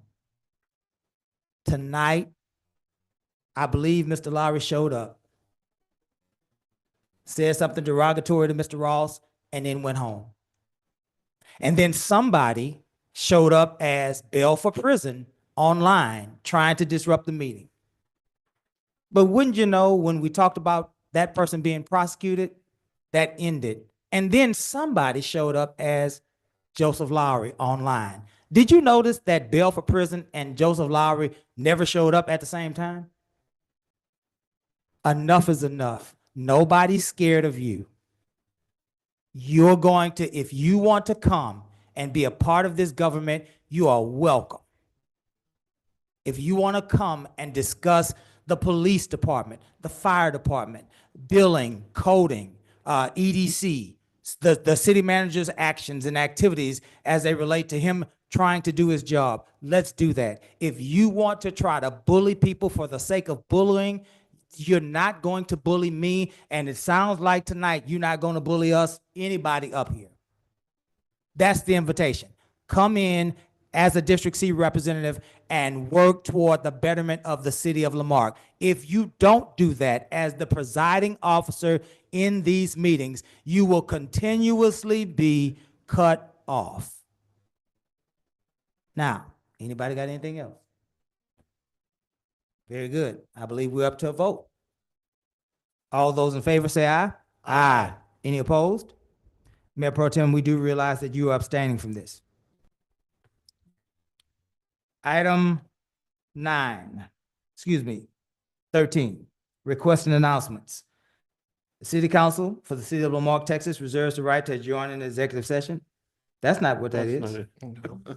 That's what it says under requests and announcements, Ms. Nance. Mayor Pro Tem, there were, Mayor and Mayor Pro Tem and Council, there were two items that were asked, and I wanted to just say that my staff and I have followed up of these. The first one was Ms. Yancey asking about law enforcement agencies in the state of Texas that have gone through the accreditation, through the Texas Police Chief Association accreditation. That is 180 as it stands today, 180 different municipality departments in the state of Texas. The other which was about the item 9.4, that was about the two mini excavators and those ARPA funds that are being allocated for that. We will bring, just as it pertains to this, we will bring this back to the next meeting due to the Public Works Assistant Director, Miss Amanda Hobby, who put all of this together for clarification because we don't want to misspeak. And she was the one that has been handling all the ARPA funds as it relates to Public Works.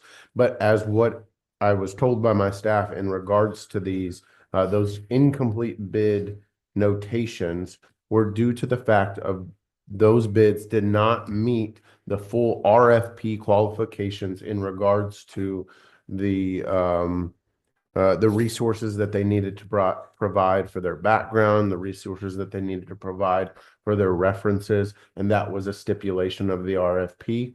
We've gone past that. We will bring it to the next meeting. I will have her here to speak to all of those details, but those incomplete bids were due to the fact of everything that was outlined in the RFP was not provided by that specific company, and so that made it an incomplete bid. However, that item 9.4 of the mini excavators will be brought back to your next council meeting for ratification.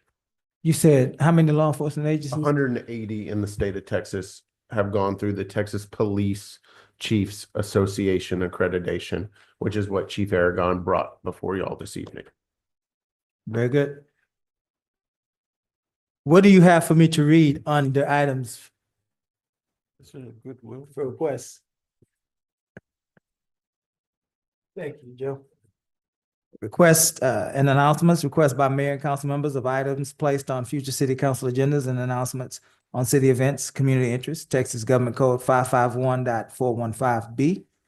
Items of community interest include expressions of thanks, congratulations, or condolence, information regarding holiday schedules, an honorary or salutary recognition of a public official, employee, or other citizen, except that a discussion regarding a change in the status of a person's public office or public employment is not an honorary or salutary recognition for the purposes of this subdivision.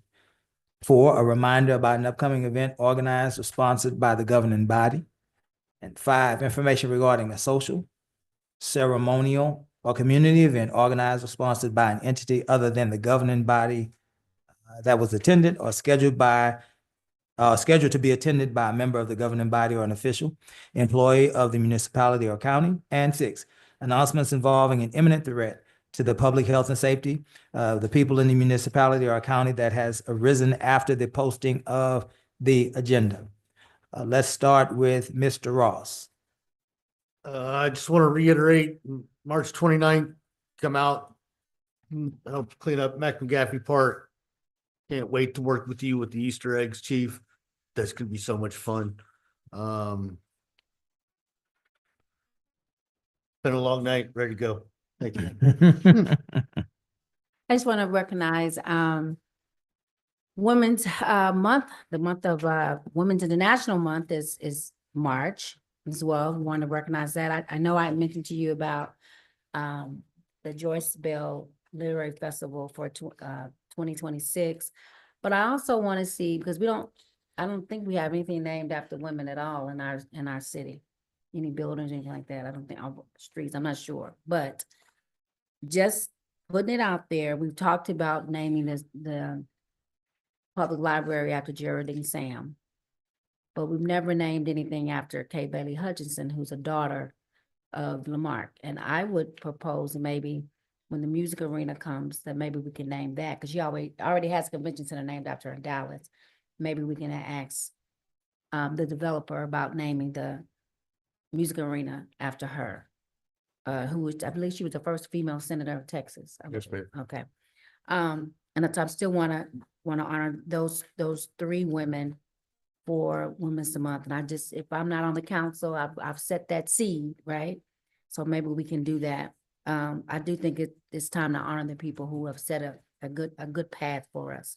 Galveston County Day was an amazing day where we talked about our city and bragged on our city. I was with the recreation tour, and we talked about a about Lamarck being the second fastest growing city. So that was nice to spend that day.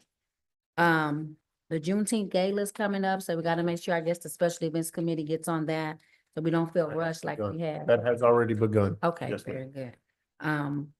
We want to welcome the new pastor for at Progressive Missionary Baptist Church, who's a member of Omega Psi Phi. He's a Pastor Jones, so we welcome him. We know we have a lot of people from Lamarck that attend that church. We also want to recognize the passing of our own District A musician, very good friend of mine, Minister Jay Bass. Some of you know him from singing at College of the Mainland. He was a student there. He did a lot of singing around the county, played for a lot of funerals. And at the age of 42, he passed away on Saturday. So my heart is heavy tonight.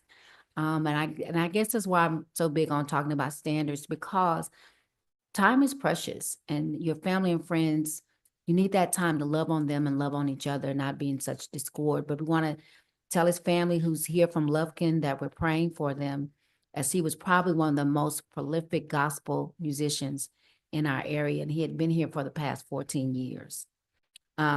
If you could kind of give me an update on Lamarck High School when we come back for the next meeting, an update on the historical district. And I did have a person that contacted me that lives in District C about Erickson Street. They are using that street as a detour. TxDOT is, and their street is being tore up, from what I understand. I know they've got some drainage issues over there as well. And just wanted to make sure that you guys get involved with the Cajun Throwdown on March 22nd. And that is all I have, Mayor. Thank y'all so much. Thank you, ma'am. Mayor Pro Tem. I want to thank all of our council members that attended the Galveston County Day. Enjoyed the time with Councilmember Ross and Councilmember Yancey, and certainly the staff that came up, and I always appreciate Gus on his own dime. He has attended these events as well too. Don't let anybody think that he's billing us is I made sure he wasn't. Very. Yeah, taxpayer funded lobbying is taboo, and we're not doing that. And, likewise at the All America City competition, he likewise attended on his own dime. I remind everybody on Wednesday at the Greater Barbers Baptist Church, there's a senior breakfast in the morning. I think it begins at 10. Yes, sir. I believe so, at 10. And then followed thereafter by the State of the Cities at the Doyle Center at 11:30. Yes, sir. And I think you're going to have a setup somewhere around here too, right? Is March it what one of the 20th. On March March 20th, we're going to have that March event 20th. at El Lugar. Yes, sir. Yep, that's a different one. I want to thank Chief Merriman, and I forgot already the officers, the firemen who presented the CPR class. Had a most enjoyable time. What was also great is to see the attendance from other cities.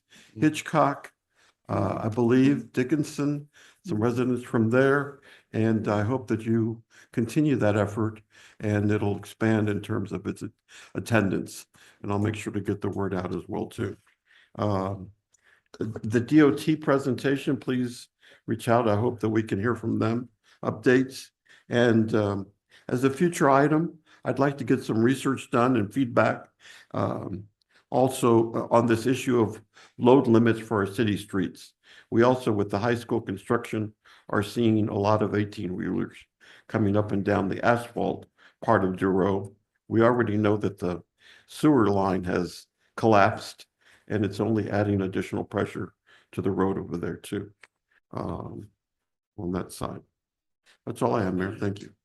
Thank you, Mayor Pro Tem. I am saddened tonight by the passing of two very integral parts of our community. I was saddened to hear about the passing of Mr. Alan Waters, Yes. who I believe was chair of our Planning and Zoning Committee, longstanding member of our Planning and Zoning Committee. as well as Rose McGaffey. Who is Rose McGaffey? Well, she was just the jewel of a spouse that stood alongside Mr. Mac McGaffey. It was Mac's wife, who in her own right was a great lover of this community. And so to hear about her passing was a sad occasion for me as well. Our prayers go out to both of those families, as both of those persons are irreplaceable. And certainly they will be sorely missed in our great city. Lastly, I wanted to reiterate, and I wanted to brag as a former union guy. I wanted to reiterate this Easter egg hunt for the blind and visually impaired on April 12th, 2025. It is sponsored by the Lamarque Fire Department, the Fire Marshal's Office. But if you look closely on the back, you will see the International Association of Firefighters. That's the firefighters union, guys. 3282. That is the Lamarque Fire Union. I am ecstatic about the idea that my union brothers have lent themselves to such a wonderful, wonderful event. And I could not, Chief Wagner, go another moment without bragging on our fire union. Great work, ladies and gentlemen. Keep up the good work. I know the police union does a few things here and there, few things. I'm teasing. Both of our unions are great unions, but I'm glad to see that the fire union is stepping up to the plate, especially for our children. Mr. Pritchett, is there anything before we go? I believe I covered the other two items. We've covered everything for the social calendar, obviously in support as well to join the elected officials of state of the city. When it comes to Texas City Lamarque Chamber this Wednesday, as well as the state of the city on March 20th, I definitely hope that you're able to join us. And if not, we will be broadcasting all of that information to keep you updated as we continue to do the work of the people. Other than that, no, sir. That works. I will entertain a motion to adjourn. So moved. Is there a second? Second. All in favor? Aye. We stand adjourned.